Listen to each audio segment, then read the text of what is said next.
بسم اللہ الرحمن الرحیم۔ کتاب حیات الصحابہ۔ اللہ تعالیٰ اور اس کے رسول صلی اللہ علیہ وآلہ وسلم کی اطاعت کے بارے میں قرآن آیات۔ سب تعریفیں اللہ کے لیے ہیں جو پالنے والا، سارے جہان کا نہایت رحم کرنے والا مالک۔ روز و جزا کا تیری ہی ہم بندگی کرتے ہیں اور تجھے سے مدد چاہتے ہیں۔ بتا ہم کو صراط سیدھی ان لوگوں کی جن پر تو نے فضل فرمایا، جن پر نہ تیرا غصہ ہوا اور نہ وہ گمراہ ہوئے۔ بے شک اللہ ہے رب میرا اور رب تمہارا، سو اس کی بندگی کرو، یہی راہ سیدھی ہے۔ پھر فرمایا تو کہے اے مجھ کو سجائی میرے رب نے راہ سیدھی، دین صحیح ملت ابراہیم کی، جو ایک ہی طرف کا تھا اور نہ تھا شرک والوں میں۔ تو کہے کہ میری نماز اور میری قربانی اور میرا جینا اور میرا مرنا اللہ ہی کے لیے ہے، جو پالنے والا سارے جہاں کا ہے، کوئی نہیں اس کا شریک۔ اور یہی مجھ کو حکم ہوا اور میں سب سے پہلے فرمانبردار ہوا ہوں۔ تو کہے اے لوگو میں رسول ہوں اللہ کا تم سب کی طرف، جس کی حکومت آسمانوں اور زمین میں کسی کی بندگی نہیں اور اس کے سوا وہی چلاتا ہے اور مارتا ہے۔ سو ایمان لاؤ اللہ پر اور اس کے بھیجے ہوئے نبی امی پر، جو کہ یقین رکھتا ہے اللہ پر اور اس کے سب کاموں پر، اور اس کی پیروی کرو تاکہ تم راہ پاؤ۔ ترجمہ۔ اور ہم نے کوئی رسول نہیں بھیجا مگر اسی واسطے کہ اس کا حکم مانے اللہ کے فرمانے سے، اور اگر وہ لوگ جس وقت انہوں نے اپنا برا کیا تھا آتے تیرے پاس، پھر اللہ سے معافی مانگتے اور رسول بھی ان کو بخشواتا، تو البتہ اللہ کو باتیں معاف کرنے والا مہربان۔ اے ایمان والو، حکم مانو اللہ کا اور اس کے رسول کا، اور اس سے مت پھرو مت سن کر، اور حکم مانو اللہ کا اور رسول کا تاکہ تم پر رحم ہو۔ اور حکم مانو اللہ کا اور اس کے رسول کا، اور آپس میں نہ جھگڑو، پس نامراد ہو جاؤ گے اور جاتی رہے گی تمہاری ہوا، اور صبر کرو بے شک اللہ صبر والوں کے ساتھ ہے۔ اے ایمان والو، حکم مانو اللہ کا اور حکم مانو رسول کا اور حاکموں کا جو تم میں سے ہوں۔ پھر اگر جھگڑ پڑو کسی میں چیز میں تو اس کی رجوع کرو طرف اللہ کے اور رسول کے، اگر یقین رکھتے ہو اللہ پر اور قیامت کے دن پر۔ یہ بات اچھی ہے اور بہت تیز ہے اور بہت بہتر ہے اس کا انجام۔ ایمان والوں کی بات یہی تھی کہ جب بلائیے ان کو اللہ اور رسول کی طرف فیصلہ کرنے کو ان میں، تو کہیں ہم نے سن لیا اور حکم مان لیا، اور وہ لوگ کہ انہی کا بھلا ہے، اور جو کوئی حکم پر چلے گا اللہ کے اور اس کے رسول کے اور ڈرتا رہے اللہ سے اور اس سے، سو ہی وہی لوگ ہیں مراد کو پہنچنے والے۔ تو کہے حکم مانو اللہ کا اور حکم مانو رسول کا، پھر اگر منہ پھیرو گے تو اس کا ذمہ ہے جو بوجھ اس پر رکھا، اور تمہارا ذمہ ہے جو بوجھ تم پر رکھا۔ اگر اس کا کہا مانو تو راہ پاؤ گے، اور پیغام لانے والے کا ذمہ نہیں مگر پہنچا دینا کھول کر۔ وعدہ کر لیا اللہ نے ان لوگوں سے جو تم میں ایمان لائے ہیں اور کیے ہیں انہوں نے نیک کام، البتہ پیچھے حکم کر دے گا ان کو ملک میں حاکم کیا تھا، اور اس سے اگلوں کو اور جما دے گا ان کے لیے دین ان کا جو پسند کر دیا اس کے واسطے، اور دے گا ان کو ان کے ڈر کے بدلے میں امن۔ میری بندگی کریں گے، شریک نہ کریں گے میرا کسی کو، اور نہ کوئی ناشکری کرے گا اس کے پیچھے، سو وہی لوگ ہیں نافرمان۔ اور قائم رکھو نماز اور دیتے رہو زکوٰۃ، اور حکم پر چلو رسول کے تاکہ تم پر رحم ہو۔ اے ایمان والو، ڈرتے رہو اللہ سے اور کہو بات سیدھی کہ سنو سنوار دے تمہارے واسطے اور تمہارے کام، اور بخش دے تم کو تمہارے گناہ۔ اور جو کوئی کہنے پر چلا اللہ کے اور اس کے رسول کے، اس نے پائی بڑی مراد۔ اے ایمان والو، حکم مانو اللہ کا اور رسول کا، جس وقت بلائے تم کو اس کام کی طرف جس میں تمہاری زندگی ہے، اور جان لو کہ اللہ روک لیتا ہے آدمی سے اس کے دل کو، اور یہ کہ اسی کے پاس تم جمع ہوگے۔ تو کہے حکم مانو اللہ کا اور رسول کا، پھر اگر اعراض کریں تو اللہ کو محبت نہیں ہے کافروں سے۔ جس نے حکم مانا رسول کا اس نے حکم مانا اللہ کا، جو الٹا پھرا تو ہم نے تجھ کو نہیں بھیجا ان پر نگہبان۔ اور جو کہ حکم مانے اللہ کا اور اس کے رسول کا، سو وہ ان کے ساتھ ہیں جن پر اللہ نے فضل کیا، اور وہ نبی اور صدیق اور شہید اور نیک بخت ہیں، اور اچھی ہے ان کی رفاقت۔ یہ فضل ہے اللہ کی طرف سے، اور اللہ کافی ہے جاننے والا۔ اور جو کوئی حکم پر چلے اللہ کے اور رسول کے، اس کو داخل کرے گا جنتوں میں جن کے نیچے نہریں بہتی ہیں، ہمیشہ رہیں گے ان میں، اور یہی ہے بڑی مراد ملنی۔ اور جو کوئی نافرمانی کرے اللہ کی اور اس کے رسول کی اور نکل جاوے ان کے حدوں سے ڈالے گا ان کو اس کو آگ میں ہمیشہ رہے گا اور اس میں اور اس کے لیے ذلت کا عذاب ہے۔ تو اس سے پوچھتے ہیں حکم غنیمت کا، تو کہہ دے کہ مال غنیمت اللہ کا ہے اور رسول کا، سو ڈرو اللہ سے اور صلح کرو آپس میں اور حکم مانو اللہ کا اور اس کے رسول کا اگر ایمان رکھتے ہو۔ ایمان والے وہی ہیں کہ جب نام آئے اللہ کا تو ڈر جائیں ان کے دل، اور جب پڑھا جائے تو اس پر اس کا کلام تو زیادہ ہو جاتا ہے ان کا ایمان، اور وہ اپنے رب سے پر بھروسہ رکھتے ہیں۔ جو لوگ قائم رکھتے ہیں نماز کو اور ہم نے ان کی روزی دی اس میں سے خرچ کرتے ہیں، وہی ہیں سچے ایمان والے، ان کے لیے درجے ہیں اور اپنے رب کے پاس اور معافی اور روزی کی عزت کی۔ اے ایمان والی عورتیں ایک دوسرے کی مددگار ہیں، سکھاتے ہیں نیک بات اور منع کرتے ہیں بری بات سے، اور قائم رکھتے ہیں نماز اور دیتے ہیں زکوٰۃ اور حکم پر چلتے ہیں اللہ کے اور اس کے رسول کے، وہی لوگ ہیں جن پر رحم کرے گا اللہ، بے شک اللہ زبردست ہے حکمت والا۔ تو کہے اگر تم محبت رکھتے ہو اللہ کی تو میری راہ چلو تاکہ محبت کرے تم سے اللہ اور بخشے گناہ تمہارے، اور اللہ بخشنے والا مہربان ہے۔ تمہارے لیے بھی تھی سیکھنی رسول اللہ کی چال اس کے لیے جو کوئی ایمان رکھتا ہے اللہ کی اور پچھلے دن کی اور یاد کرتا ہے اللہ کو بہت سا، اور جو دے تم کو رسول سو لے لو اور جس سے منع کرے سو چھوڑ دو۔ نبی کریم کی اطاعت اور آپ کے اتباع اور آپ کے خلفاء رضی اللہ تعالیٰ عنہ کے اتباع کے بارے میں حدیث۔ حضرت ابو ہریرہ رضی اللہ تعالیٰ عنہ حضور اقدس کا ارشاد نقل فرماتے ہیں کہ جس نے میری اطاعت کی اس نے اللہ کی اطاعت کی،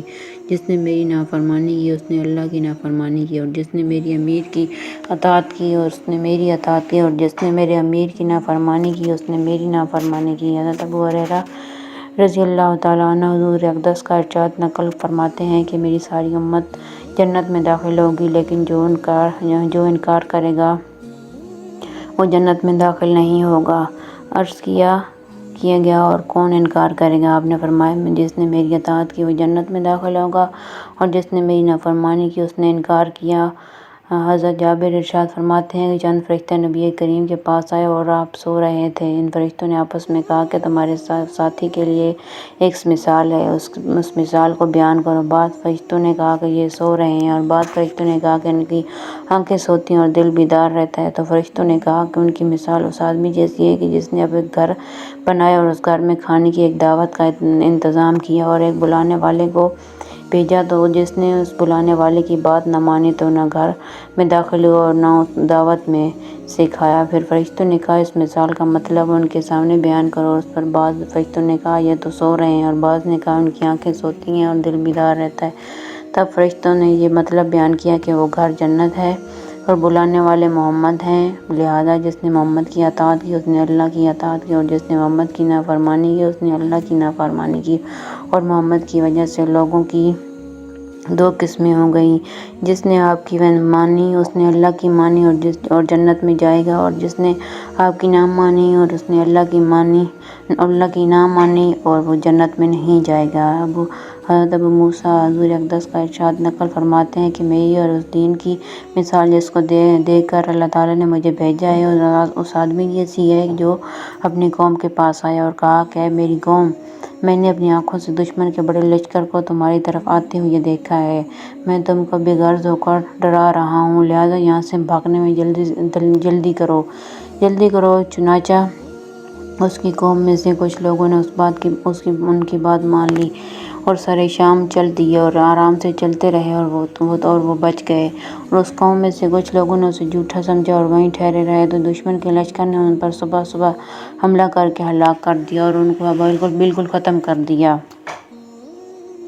یہ مثال ہے ان لوگوں کی جنہوں نے میری بات مانی اور جو دین حق میں لے کر آیا اس پر عمل کیا، اور ان لوگوں کی جنہوں نے میری نافرمانی کی اور جو دین حق لے کر میں آیا اس کو جھٹلایا۔ حضرت عبداللہ بن عمرو حضور اقدس کا ارشاد نقل فرماتے ہیں کہ جو کچھ بنی اسرائیل پر لایا وہ سب کچھ میری امت پر ضرور آئے گا، اور دونوں میں ایسی مماثلت ہو گی جیسے کہ دونوں جوتے ایک دوسرے کے برابر کیے جاتے ہیں، یہاں تک کہ اگر نبی اسرائیل میں سے کسی نے اپنی ماں کے ساتھ کھلم کھلا ظنا کیا ہوگا تو میری امت میں بھی ایسا شخص ہوگا جو اس کام کو کرے گا۔ اور نبی اسرائیل 72 فرقوں میں تقسیم ہو گئے تھے، میری امت 73 فرقوں میں تقسیم ہو جائے گی، اور ایک فرقے کے علاوہ باقی تمام فرقے جہنم میں جائیں گے۔ صحابہ رضی اللہ تعالیٰ عنہ نے عرض کیا، یا رسول اللہ، وہ ایک فتنہ کون سا ہوگا؟ آپ نے فرمایا، جو اس راستے پر چلے جس پر میں اور میرے صحابہ ہیں۔ ارباز بن ساریہ فرماتے ہیں کہ ایک دن حضور اقدس نے ہمیں نماز پڑھائی اور پھر اپنے چہرہ انور کے ساتھ ہم لوگوں کی طرف متوجہ ہوئے ایسا مؤثر آواز بیان کیا، فرمایا کہ جس سے آنکھوں سے آنسو جاری ہو گئے اور دل کانپ گئے۔ ایک شخص نے عرض کیا، یا رسول اللہ، آپ کا یہ واعظ ایسا معلوم ہوتا ہے جیسا کہ جانے والے کا آخری واعظ ہوا کرتا ہے، لہٰذا آپ ہمیں کن خاص باتوں کی تاکید فرماتے ہیں؟ آپ نے فرمایا، میں تمہیں اس بات کی وصیت کرتا ہوں کہ اللہ سے ڈرو اور میری بات سنو اور مانو، اگرچہ وہ حبشی غلام ہو، کیونکہ تم میں سے میرے بعد جو بھی زندہ رہے گا وہ بہت سے اختلافات دیکھے گا، اور ایسی صورت میں میری اور ہدایت یافتہ خلفائے راشدین کی سنت پر عمل کرتے رہنا اور اسے تھامے رہنا اور دانتوں سے مضبوط پکڑے رہنا اور نئی باتوں سے بچنا، کیونکہ ہر نئی بات بدعت اور ہر بدعت گمراہی ہے۔ حضرت عمر رضی اللہ تعالیٰ عنہ حضور اکرم صلی اللہ علیہ وسلم کا ارشاد نقل فرماتے ہیں کہ میں نے اپنے رب سے اپنے بعد صحابہ میں ہونے والے اختلاف کے بارے میں پوچھا تو اللہ تعالیٰ نے میرے پاس یہ وحی بھیجی کہ اے محمد، آپ کے صحابہ میرے نزدیک آسمان کے ستاروں کی مانند ہیں، ہر ستارے میں نور ہے، لیکن بعض ستارے دوسروں سے زیادہ روشن ہیں، اور جب صحابہ کی کسی امر کے بارے میں رائے مختلف ہو جائے تو جو آدمی ان میں سے کسی بھی ایک رائے پر عمل کر لے گا وہ میرے نزدیک ہدایت پر ہے۔ اور آپ نے فرمایا، میرے صحابہ ستاروں کی مانند ہیں، جس کی بھی ابتدا کرو گے ہدایت پا جاؤ گے۔ حضرت حذیفہ بن حضور اقدس کا ارشاد نقل فرماتے ہیں، مجھے معلوم نہیں ہے کہ میں تم میں کتنا عرصہ رہوں گا، اور حضرت ابوبکر نے حضرت عمر کی طرف اشارہ کرتے ہوئے فرمایا کہ میرے بعد ان دونوں کی اقتداء کرنا اور عمار کی سیرت اپناؤ، اور ابن مسعود تمہیں جو بھی بتائیں اسے سچا مانو۔ حضرت بلال بن حارث مدنی حضور اقدس کا ارشاد نقل فرماتے ہیں کہ جس نے میرے بعد میری کسی مٹی ہوئی سنت کو زندہ کیا تو جتنے لوگ اس سنت پر عمل کریں گے ان سب کے برابر اجر ملے گا، اور اس سے ان لوگوں کے اجر میں کوئی کمی نہیں آئے گی۔ اور جس نے گمراہی کا کوئی ایسا طریقہ اختیار کیا جس سے اللہ اور اس کے رسول کبھی ناراضی نہیں ہو سکتے، تو جتنے لوگ اس طریقے پر عمل کریں گے ان سب کے برابر اسے گناہ ہوگا، اور اس سے ان لوگوں کے گناہ میں کوئی کمی نہیں آئے گی۔ حضرت عمر بن عوف حضور اقدس کا ارشاد نقل فرماتے ہیں کہ دین اعجاز کی طرف ایسے سمٹ آئے گا جیسے کہ سانپ اپنے بل کی طرف سمٹ آتا ہے، اور دین اعجاز میں اپنی جگہ اس طرح ضرور بنا لے گا جس طرح پہاڑی بکری شیر کے ڈر کی وجہ سے پہاڑی کی چوٹی پر اپنی جگہ بناتی ہے۔ دین شروع میں اجنبی تھا اور عنقریب پھر پہلے کی طرح اجنبی ہو جائے گا، لہٰذا ان لوگوں کے لیے خوشخبری ہے جن کو دین کی وجہ سے اجنبی سمجھا جائے، اور یہ وہ لوگ ہیں جو بعد میں میری جس سنت کو لوگ بگاڑ دیں یہ اس سنت کو ٹھیک کر دیتے ہیں۔ حضرت انس فرماتے ہیں کہ حضور اقدس نے مجھے ارشاد فرمایا کہ میرے بیٹے، اگر تم ہر وقت اپنے دل کی یہ کیفیت بنا سکتے ہو کہ میں اس میں کسی کے بارے میں ذرا بھی کھوٹ نہ ہو تو ضرور ایسے کرو جو آپ نے فرمایا ہے۔ اے میرے بیٹے، یہ میری سنت میں سے ہے، اور جس نے میری سنت سے محبت کی اس نے مجھ سے محبت کی، اور جس نے مجھ سے محبت کی میرے ساتھ جنت میں ہوگا۔ ابن عباس حضور اقدس کا ارشاد نقل فرماتے ہیں کہ میری امت کو بگڑنے کے وقت جس نے میری سنت کو مضبوطی سے تھامے رکھا اسے 100 شہیدوں کا ثواب ملے گا، اور ایک اور روایت ہے کہ اس میں یہ ہے کہ اسے ایک شہید کا ثواب ملے گا۔ حضرت ابو ہریرہ حضور اقدس کا ارشاد نقل فرماتے ہیں کہ میری امت کے بگڑنے کے وقت میری سنت کو مضبوطی سے تھامنے والے کو ایک شہید کا اجر ملے گا۔ حضرت ابو میری سنت کو مضبوطی سے تھامنے والا ہاتھ میں چنگاری لینے والے کی طرح ہوگا۔ حضرت انس حضور اقدس کا ارشاد نقل فرماتے ہیں کہ جو میری سنت سے اعراض کرے اس کو میرے سے کوئی تعلق نہیں ہے۔ یہ روایت ہے ابن مروی سے، اس کے شروع میں یہ الفاظ بھی ہیں کہ جس نے میری سنت پر عمل کیا اس کا مجھ سے تعلق ہے۔ حضرت عائشہ حضور اقدس کا ارشاد نقل فرماتی ہیں کہ جس نے سنت کو مضبوطی سے تھاما وہ جنت میں داخل ہوگا۔ حضرت انس حضور اقدس کا ارشاد نقل فرماتے ہیں کہ جس نے میری سنت کو زندہ کیا اس نے مجھ سے محبت کی، اور جس نے مجھ سے محبت کی وہ میرے ساتھ جنت میں ہوگا۔ نبی کریم اور صحابہ کرام کے بارے میں قرآنی آیات۔ ترجمہ: محمد باپ نہیں کسی کا، تمہارے مردوں میں سے ایک رسول ہے اللہ کا، اور مہر سب نبیوں پر، اور ہے اللہ سب چیزوں کو جاننے والا۔ اے نبی، ہم نے تجھ کو بھیجا بتانے والا اور خوشخبری سنانے والا اور ڈرانے والا اور بلانے والا اللہ کی طرف اس کے حکم سے، اور چمکتا ہوا چراغ۔ ہم نے تجھ کو بھیجا احوال بتانے والا اور خوشی اور ڈر سنانے والا، تاکہ تم لوگ یقین لاؤ اللہ پر اور اس کے رسول پر، اس کی مدد کرو، اس کی عظمت رکھو اور اس کی پاکی بولتے رہو صبح اور شام۔ بے شک ہم نے تجھ کو بھیجا ہے سچا دین دے کر، خوشخبری دینے والا، ڈرانے والا، اور تجھ سے پوچھ نہیں دوزخ میں رہنے والوں کی۔ ہم نے بھیجا ہے تجھ کو سچا دین دے کر، خوشی اور ڈر سنانے والا، اور کوئی فرقہ نہیں جس میں نہیں ہو سکا کوئی ڈر سنانے والا۔ اور تجھ کو ہم نے بھیجا سارے لوگوں کے واسطے خوشی اور ڈر سنانے کو، لیکن بہت لوگ نہیں جانتے، اور تجھ کو ہم نے بھیجا یہی خوشی اور ڈر سنانے کے لیے۔ ایک اور جگہ فرمایا، اور تجھ کو ہم نے بھیجا سو مہربانی کر جہاں کے لوگوں پر۔ اس نے بھیجا اپنے رسول کو ہدایت اور سچا دین دے کر، تاکہ اس کو غلبہ دے ہر دین پر، اور بڑے برا مانے مشرک۔ اور جس دن کھڑا کریں گے ہم ہر فرقے میں ایک بتانے والا انہی میں ہوگا، اور تجھ کو لائیں بتانے کو اور ان لوگوں پر، اور اتاری ہم نے تجھ پر کتاب کھلا بیان ہر چیز کا، اور ہدایت اور رحمت اور خوشخبری حکم ماننے والوں کے لیے۔ اور اسی طرح کیا ہم نے تم کو امت معتدل تاکہ ہو تم گواہ لوگوں پر، اور ہو رسول تم پر گواہی دینے والا۔ بے شک اللہ نے اتاری ہے تم پر نصیحت، رسول ہے جو پڑھ کر سناتا ہے تم کو اللہ کی آیتیں کھول کر سنانے والی، تاکہ نکالے ان لوگوں کو جو کہ یقین لائے اور کیے بھلے کام اندھیروں سے اجالے میں، اور جو کوئی یقین لائے اللہ پر اور کرے کچھ بھلائی اس کو داخل کرے باغوں میں نیچے بہتی ہیں جن کی نہریں سدار ہیں ان میں ہمیشہ، البتہ خوب دی اللہ نے اس کو روزی۔ اللہ نے احسان کیا ایمان والوں پر جو بھیجا ان میں رسول، انہی پڑھتا ہے ان پر آیتیں اس کی، اور پاک کرتا ہے ان کو یعنی شرک وغیرہ سے، اور سکھاتا ہے ان کو کتاب اور کام کی بات، اور وہ تو پہلے سے سری گمراہی میں تھے۔ جیسا کہ بھیجا ہے ہم نے تم میں رسول، تم ہی میں کا پڑھتا ہے تمہارے آگے آیتیں ہماری، اور پاک کرتا ہے تم کو، اور سکھاتا ہے تم کو کتاب اور اس کے اسرار، اور سکھاتا ہے تم کو جو تم نہ جانتے تھے۔ سو تم یاد رکھو مجھ کو، میں یاد رکھوں تم کو، اور احسان مانو میرا اور ناشکری مت کرو۔ ترجمہ: آیا ہے تمہارے پاس رسول، تم میں بھاری ہے اس پر جو تم کو تکلیف پہنچے، عزیز ہے تمہاری بھلائی پر، ایمان والوں پر نہایت شفیق مہربان ہے۔ سو کچھ اللہ ہی کی رحمت ہے کہ تم نرم دل مل گیا ان کو، اور اگر تم ہوتا تند و سخت دل تو متفرق ہو جاتے تیرے پاس سے، تو ان کو معاف کر، ان کے واسطے بخشش مانگ اور ان سے مشورہ لے کام میں، پھر جب قصد کر چکا تو اس کام کا تو پھر بھروسہ کر اللہ پر، اور اللہ کو مجھ پر محبت ہے توکل والوں پر۔ اگر تم مدد کرو گے رسول کی اور اس کی مدد کی اللہ نے جس وقت اس کو نکالا تھا کافروں نے کہ وہ دوسرا تھا دو میں کا، جب وہ کہہ رہا تھا اپنے رفیق سے تو غم نہ کھا، بے شک اللہ ہمارے ساتھ ہے۔ پھر اللہ نے اتار دی اپنی طرف سے اس پر تسکین اور اس کی مدد کو، وہ فوجیں بھیجیں کہ تم نے نہیں دیکھا، اور نیچے ڈالی بات کافروں کی، اور اللہ کی بات ہمیشہ اوپر ہے، اور اللہ زبردست حکمت والا۔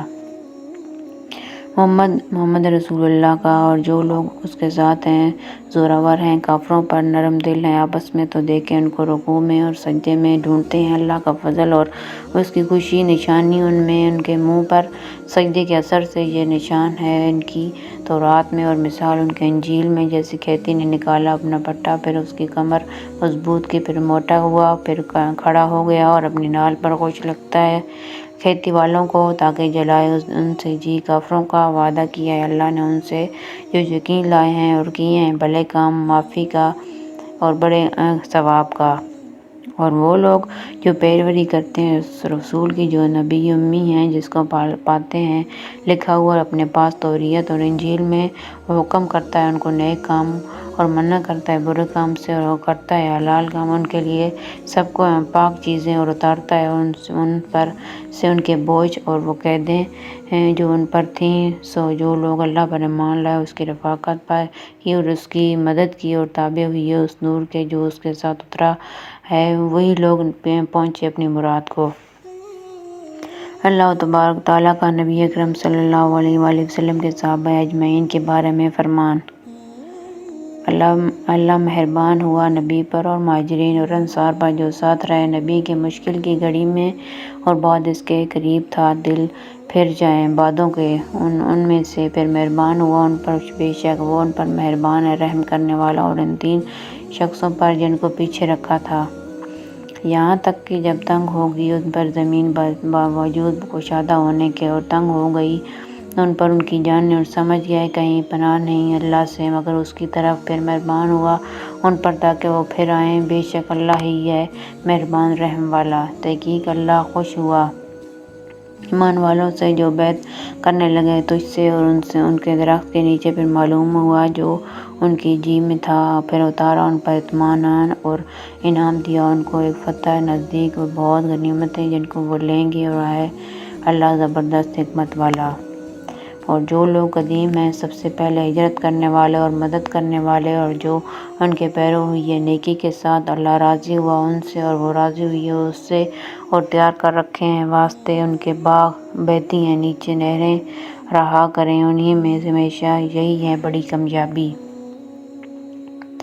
واسطے ان مفلسوں وطن چھوڑنے والے کے جو نکالے ہوئے آئے ہیں اپنے گھروں سے اور اپنے مالوں سے، ڈھونڈتے آئے ہیں اللہ کا فضل، اس کی رضا مندی اور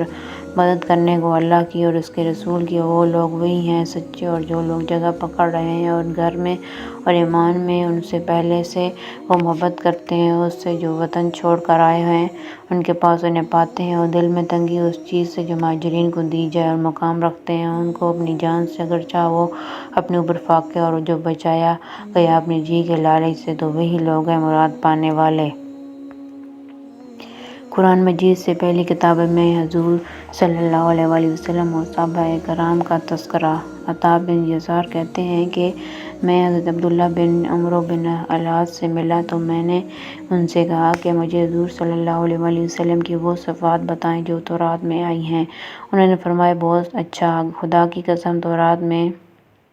نہیں آپ کی وہی صفات بیان ہوئی ہیں جو قرآن مجید میں ہیں۔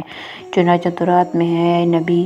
ہم نے آپ کو گواہ اور بشارت دینے والا اور ڈرانے والا اور امیوں کی حفاظت کرنے والا بنا کر بھیجا ہے۔ آپ میرے بندے اور میرے رسول ہیں۔ میں نے آپ کا نام متوکل رکھا ہے، اور نہ آپ سخت گواہ ہیں، نہ سخت دل اور نہ بازوں میں شور کرنے والے ہیں، اور نہ آپ بڑے برائی کا بدلہ برائی سے دیتے ہیں بلکہ آپ کا عفو درگزر سے کام لیتے ہیں۔ اللہ تعالیٰ آپ کو اس وقت دنیا سے اٹھائیں گے جبکہ لوگ لا الہ الا اللہ کہہ کر ٹیڑھے دین کو سیدھا کر لیں گے۔ ان کے ذریعے سے اللہ تعالیٰ اندھی آنکھوں کو اور بہرے کانوں کو اور پردہ پڑے ہوئے دلوں کو کھول دیں گے۔ حضرت وہب بن بیان فرماتے ہیں کہ اللہ تعالیٰ نے زبور میں حضرت داؤد کو یہ وحی فرمائی کہ اے داؤد تمہارے بعد عنقریب ایک نبی آئے گا جس کا نام احمد اور محمد ہوگا، وہ سچے سردار ہوں گے، میں ان سے کبھی ناراض نہیں ہوں گا اور نہ ہی وہ مجھے کبھی ناراض کریں گی، اور میں نے ان کی اگلی پچھلی تمام لغزشیں کرنے سے پہلے ہی معاف کر دی ہیں، اور آپ کی امت میری رحمت سے نوازی ہوئی ہے، اور میں نے ان کو وہ نوافل عطا کیے جو انبیاء کو عطا کی، اور ان پر وہ چیزیں فرض کیں جو انبیاء اور رسولوں پر فرض کیں، حتیٰ کہ وہ قیامت کے دن میرے پاس اس حال میں آئیں گے کہ ان کا نور انبیاء کے نور جیسا ہوگا۔ اللہ تعالیٰ نے یہاں تک فرما دیا کہ اے داؤد میں نے محمد کو اور آپ کی امت کو تمام امتوں پر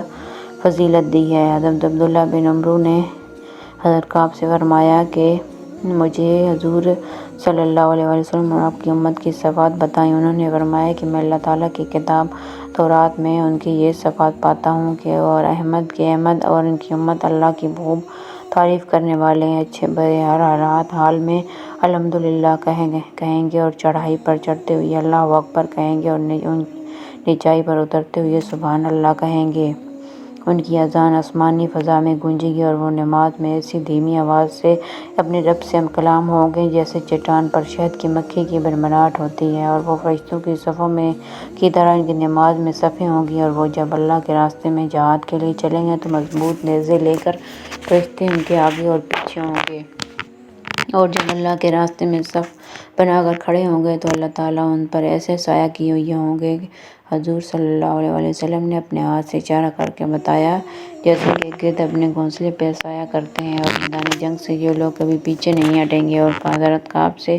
اسی جیسی ایک اور روایت بھی منقول ہے کہ جس کا مفہوم یہ ہے کہ ان کی امت اللہ کی خوب تعریف کرنے والی ہوگی، ہر حال میں الحمدللہ کہیں گے، چڑھائی پر چڑھتے ہوئے اللہ اکبر کہیں گے، اپنی نمازوں کے اوقات کے لیے سورج کا خیال رکھیں گے، اور پانچوں نمازیں اپنے وقت پر پڑھیں گے، اگرچہ کوڑے کرکٹ والی جگہ پر ہوں، مہنے کمر پر باندھے ہوں گے اور وضو میں اپنے اعضاء کو دھوئیں گے۔ نبی کریم کی صفات کے بارے میں احادیث۔ حضرت حسن بن علی فرماتے ہیں کہ میں نے اپنے ماموں ہند بن ابی حالہ سے حضور اکرم کا حلیہ مبارک دریافت کیا، اور وہ حضور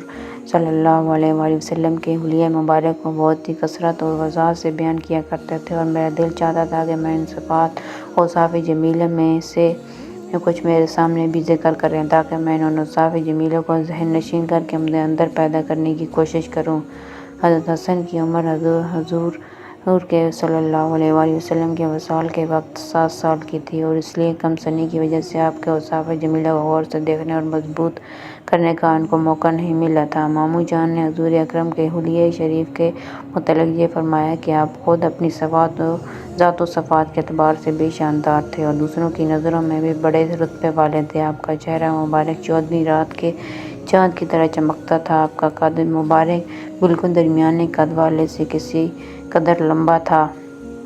لیکن زیادہ لمبے قد والے سے چھوٹا تھا۔ سر مبارک اعتدال کے ساتھ بڑا تھا۔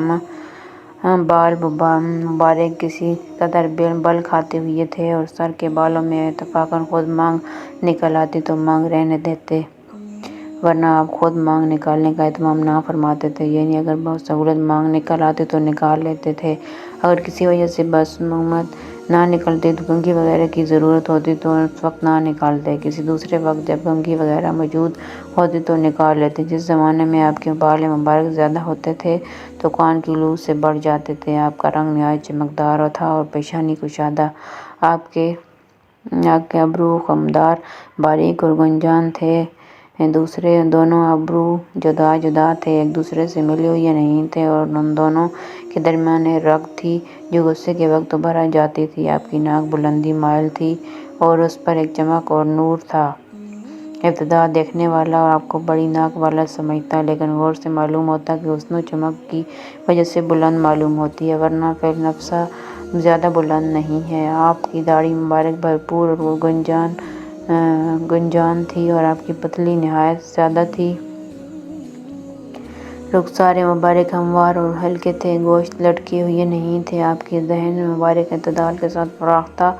یعنی تنگ منہ نہ تھا۔ آپ کے دندان مبارک باریک اور ابدار تھے، ان میں سے سامنے کے دانتوں میں ذرا ذرا فضل بھی تھا۔ سینے سے ناف تک بالوں کی ایک باریک لکیر تھی۔ آپ کی گردن مبارک ایسی خوبصورت اور باریک تھی جیسے کہ مورتی کی گردن صاف تراشی ہوئی ہوتی ہے، اور رنگ میں چاندنی جیسی صاف اور خوبصورت تھی۔ آپ کے سب اعضاء نہایت معتدل اور پرگوشت تھے اور بدن گھٹا ہوا تھا۔ پیٹ اور سینہ مبارک ہموار تھا، لیکن سینہ فراخ اور چوڑا تھا۔ آپ کے دونوں ہونٹوں کے درمیان کچھ زیادہ فاصلہ تھا۔ جوڑوں کی ہڈیاں قوی اور بڑی تھیں، جو قوت کی دلیل ہوتی ہیں۔ آپ کے بدن کا وہ حصہ جو کپڑوں سے باہر رہتا تھا روشن اور چمکدار تھا، جایہ کہ وہ حصے میں جو کپڑوں میں ڈھکا رہتا تھا سینہ اور ناف کے درمیان لکیر کی طرح بالوں کی باریک دھاری تھی۔ اس لکیر کے علاوہ دونوں چھاتیاں اور پیٹ بالوں سے خالی تھا، البتہ دونوں بازوؤں اور کندھوں اور سینے کے بالائی حصے پر بال تھے۔ آپ کی کلائیاں لمبی تھیں اور ہتھیلیاں فراخ۔ آپ کی ہڈیاں معتدل اور سیدھی تھیں، ہتھیلیاں اور دونوں قدم گلزار اور وہ پرگوشت تھے۔ ہاتھ پاؤں کی انگلیاں تناسب کے ساتھ لمبی تھیں، آپ کے تلوے قدرے گہرے تھے، قدم ہموار تھے کہ پانی ان کے صاف ستھرے اور چکنے ہونے کی وجہ سے ان پر ٹھہرتا نہیں تھا، فوراً ڈھل جاتا تھا۔ جب آپ چلتے تو قوت سے قدم اٹھاتے اور آگے کو جھک کر تشریف لے جاتے۔ قدم زمین پر آہستہ پڑتا، زور سے نہیں پڑتا تھا۔ آپ تیز رفتار تھے اور ذرا کشادہ قدم رکھتے، چھوٹے چھوٹے قدم نہیں رکھتے تھے۔ جب آپ چلتے تو معلوم ہوتا گویا یہ جان میں اتر رہے ہیں۔ جب کسی کی طرف توجہ فرماتے تو پورے بدن سے بھر کر توجہ فرماتے۔ آپ کی نظر نیچے رہتی تھی، آپ کی نظر بنسبت آسمان کے زمین کی طرف زیادہ رہتی تھی۔ آپ کی عادت چرپی عموماً گوشۂ نظر سے دیکھنے کی تھی، زیادہ شرم و حیا کی وجہ سے پوری آنکھ بھر کر نہیں دیکھتے تھے۔ چلنے میں صحابہ کو اپنے آگے کر دیتے تھے اور خود پیچھے رہ جاتے تھے، جیسے ملتے سلام کرنے میں خود ابتدا کرتے۔ حسن فرماتے ہیں کہ میں نے اپنے ماموں جان سے کہا کہ حضور کی گفتگو کی کیفیت مجھے بتائیں۔ انہوں نے فرمایا کہ آپ امت کے بارے میں مسلسل غمگین اور ہمیشہ فکر مند رہتے تھے، کسی گھڑی آپ کو چین نہیں آتا تھا، اکثر اوقات خاموش رہتے، بلا ضرورت گفتگو نہ فرماتے تھے۔ آپ کی تمام گفتگو شروع سے آخر تک منہ بھر کر ہوتی تھی، یہ نہیں نوک زبان سے کٹے ہوئے حروف کے ساتھ، آدھی زبان سے کہی اور آدھی بولنے والے کے ذہن میں ہی رہی، جیسا کہ موجودہ زمانے کے متکبرین کا دستور ہے۔ جامع الفاظ کے ساتھ کلام فرماتے، جن کے الفاظ کم اور معنی زیادہ ہوتے۔ آپ کا کلام ایک دوسرے سے ممتاز ہوتا اور نہ اس میں فضول باتیں ہوتی اور نہ ضرورت سے اتنی کم ہوتی کہ مطلب پوری طرح واضح نہ ہو۔ آپ نرم مزاج تھے اور نہ آپ سخت مزاج تھے، نہ کسی کی تذلیل فرماتے تھے۔ اللہ کی نعمت خواہ کتنی ہی تھوڑی ہو، اس کو بہت بڑا سمجھتے تھے اور نہ اس کی کسی طرح مذمت فرماتے تھے اور نہ اس کی زیادہ تعریف فرماتے۔ مذمت نہ فرمانا تو ظاہر ہے کہ حق تعالیٰ کے شانہ کی نعمت ہے، زیادہ تعریف نہ فرمانا اس لیے تاکہ اس سے حرص کا شبہ ہوتا ہے۔ جب کوئی حق کے آڑے آ جاتا تو پھر کوئی بھی آپ کے غصے کی تاب نہ لا سکتا تھا اور آپ کا غصہ اس قدر ٹھنڈا ہوتا اور جب آپ اس کا بدلہ لے لیتے۔ اور ایک روایت میں یہ مضمون ہے کہ دنیا اور دنیاوی امور کی وجہ سے آپ کو کبھی غصہ نہ آتا تھا، چونکہ آپ کو ان کی پرواہ بھی نہ تھی، اس لیے کبھی دنیاوی نقصان پر آپ کو غصہ نہ آتا تھا۔ البتہ اگر کسی دینی امر اور حق بات کے کوئی آڑے آتا تو اس وقت آپ کے غصے کی کوئی تاب نہ لا سکتا تھا اور کوئی اس کو روک بھی نہ سکتا تھا، یہاں تک کہ آپ اس کا بدلہ لے لیں۔ اپنی ذات کے لیے نہ کسی پر ناراض ہوتے تھے، نہ اس کا انتقام لیتے تھے۔ جب کسی جانب اشارہ فرماتے تو پورے ہاتھ سے اشارہ فرماتے کہ انگلیوں سے اشارہ تو واضح کے خلاف ہے، یا آپ نے انگلی سے اشارے کو توحید کی طرف اشارہ کرنے کے ساتھ مخصوص فرما رکھا تھا۔ جب کسی بات پر تعجب فرماتے تو ہاتھ کو پلٹ لیتے تھے اور جب بات کرتے تو کبھی گفتگو کے ساتھ ہاتھوں کو بھی حرکت فرماتے اور کبھی داہنی ہتھیلی کو بائیں انگوٹھے کے اندرونی حصے پر مارتے اور جب کسی پر ناراض ہوتے تو اس سے منہ پھیر لیتے اور بے توجہی فرماتے یا درگزر فرماتے اور جب خوش ہوتے تو حیا کی وجہ سے آنکھیں چوکاٹ لیتے۔ آپ کی اکثر ہنسی تبسم ہوتی تھی، اس وقت آپ کے دندان مبارک اولے کی طرح چمکدار اور سفید ظاہر ہوتے تھے۔ آپ حضرت حسن فرماتے ہیں کہ میں نے حضرت حسین بن علی سے حضور کی ان صفات کا ایک عرصہ تک تذکرہ نہیں کیا، لیکن جب میں نے ان کے سامنے ان صفات کو بیان کیا تو مجھے پتہ چلا کہ وہ تو ماموں جان سے یہ باتیں مجھ سے پہلے ہی پوچھ چکے ہیں، اور یہ بھی مجھے پتہ چلا کہ اپنے والد محترم سے رسول پاک علیہ السلام کے مکان تشریف لے جانے اور باہر تشریف لانے اور مجلس میں تشریف فرما ہونے اور حضور صلی اللہ علیہ وسلم کے طرز و طریقے کو بھی معلوم کر چکے تھے۔ ان میں سے ایک بات بھی انہوں نے نہیں چھوڑی تھی۔ چنانچہ حضرت حسین نے بیان کیا کہ میں نے اپنے والد حضرت علی سے حضور کے مکان تشریف لے جانے کے حالات دریافت کیے تو انہوں نے فرمایا کہ حضور کو مکان جانے کی اللہ کی طرف سے اجازت تھی اور آپ مکان میں تشریف رکھنے کے وقت کو 3 حصوں میں تقسیم فرماتے تھے۔ ایک حصہ اللہ کی عبادت میں خرچ فرماتے یعنی نماز وغیرہ پڑھتے تھے اور دوسرا حصہ گھر والوں کے ادائے حقوق میں خرچ فرماتے، مثلاً ان سے ہنسنا، بولنا، بات کرنا، ان کے حالات معلوم کرنا۔ تیسرا حصہ خاص اپنی ضروریات راحت و آرام کے لیے رکھتے تھے، پھر اس اپنے والے حصے کو بھی 2 حصوں میں اپنے اور لوگوں کے درمیان تقسیم فرما دیتے۔ اس طرح برقی خصوصی حضرات صحابہ کرام اس وقت میں حاضر ہوتے کہ ان کو وعظ کے ذریعے سے آپ کی بات عوام تک پہنچتی۔ ان لوگوں سے کسی چیز کو اٹھا کر نہ رکھتے تھے، یعنی نہ دین کے امر میں نہ دنیاوی منافع میں۔ ہر قسم کا نفع بھلا دریغ فرما پہنچاتے تھے۔ اور امت کے اس حصے میں آپ کا یہ درس تھا کہ ان آنے والوں میں اہل فضل یعنی علم و عمل والوں کو حاضری کی اجازت میں ترجیح دیتے تھے۔ اس وقت وہ ان کی دینی فضیلت کے لحاظ سے ان پر تقسیم فرماتے تھے، اور کوئی ایک حاجت لے کر آتا اور کوئی دو اور کوئی بہت ساری حاجتیں لے کر حاضر ہوتا۔ آپ ان کی حاجتیں پوری کرنے میں لگ جاتے، ان کو ایسے امر میں مشغول فرماتے جو خود ان کی اور تمام امت کی اصلاح کے لیے مفید اور کارآمد ہوں۔ آپ ان آنے والوں سے عام مسلمانوں کے دینی حالات پوچھتے اور جو ان کے مناسب بات ہوتی ان کو بتا دیتے، اور ان کو یہ فرما دیتے کہ جو لوگ یہاں موجود ہیں وہ ان مفید اور ضروری باتوں کو غائبین تک بھی پہنچا دیں، اور یہ بھی ارشاد فرماتے کہ جو لوگ کسی عذر، پردہ یا دوری یا شرم کی رعب کی وجہ سے مجھ سے اپنی باتوں کا اظہار نہیں کر سکتے، تم لوگ ان کی ضرورتیں مجھ تک پہنچا دیا کرو۔ اس لیے جو شخص بچہ تک کسی ایسے شخص کی حاجت پہنچائے جو خود نہیں پہنچا سکتا تو اللہ تعالیٰ قیامت کے دن اس شخص کو ثابت قدم رکھیں گے۔ حضور کی مجلس میں ضروری اور مفید باتوں کا تذکرہ ہوتا تھا، اور ایسی امر کو حضور خوشی سے سنتے تھے، اور اس کے علاوہ لا یعنی اور فضول باتیں سننا گوارا نہیں کرتے تھے۔ صحابہ حضور صلی اللہ علیہ وسلم کی خدمت میں دینی امر کے طالب بن کر حاضر ہوتے تھے، اور کچھ نہ کچھ چکھ کر ہی واپس جاتے تھے۔ چکھنے سے مراد امور دینیا کا حاصل کرنا بھی ہو سکتا ہے، اور کسی چیز کا کھانا بھی مراد ہو سکتا ہے۔ صحابہ حضور کی مجلس سے ہدایت اور خیر کے لیے مشعل اور رہنما بن کر نکلتے تھے۔ حضرت حسین فرماتے ہیں کہ میں نے اپنے والد سے حضور کی باہر تشریف آوری کے متعلق دریافت کیا کہ آپ باہر تشریف لا کر کیا کیا کرتے تھے، تو انہوں نے فرمایا کہ حضور پوری ضروری امر کے علاوہ اپنی زبان کو استعمال نہیں فرماتے تھے، آنے والوں کی تعلیف و قلوب فرماتے، ان کو مانوس فرماتے، مدہوش نہیں بناتے تھے، یعنی تنبیہ وغیرہ میں ایسا طرز اختیار نہ فرماتے جس سے ان کو حاضری میں وحشت ہونے لگے، یا ایسے امور ارشاد نہ فرماتے جن کی وجہ سے دین سے نفرت ہونے لگے، اور ہر قوم کے کریم اور معزز کا اکرام فرماتے، اور ان کو اور اس کو خود اپنی طرف سے بھی ایسی قوم پر متولی سردار مقرر فرما دیتے، لوگوں کو عذاب الہی سے ڈراتے اور خود بھی لوگوں کی تکلیف پہنچانے یا نقصان پہنچانے سے حفاظت فرماتے، لیکن باوجود خود احتیاط رکھنے اور احتیاط کی تاکید کی کسی سے بھی اپنی گندہ پیشانی اور خوش خلقی نہیں ہٹاتے، اور اپنے صحابہ کی خبر گیری فرماتے، لوگوں کے حالات، آپس کے معاملات کی تحقیق فرما کر ان کی اصلاح فرماتے، اچھی بات کی تحسین فرما کر اس کی تقویت فرماتے، اور بری بات کی برائی بتا کر اسے زائل فرماتے اور روک دیتے۔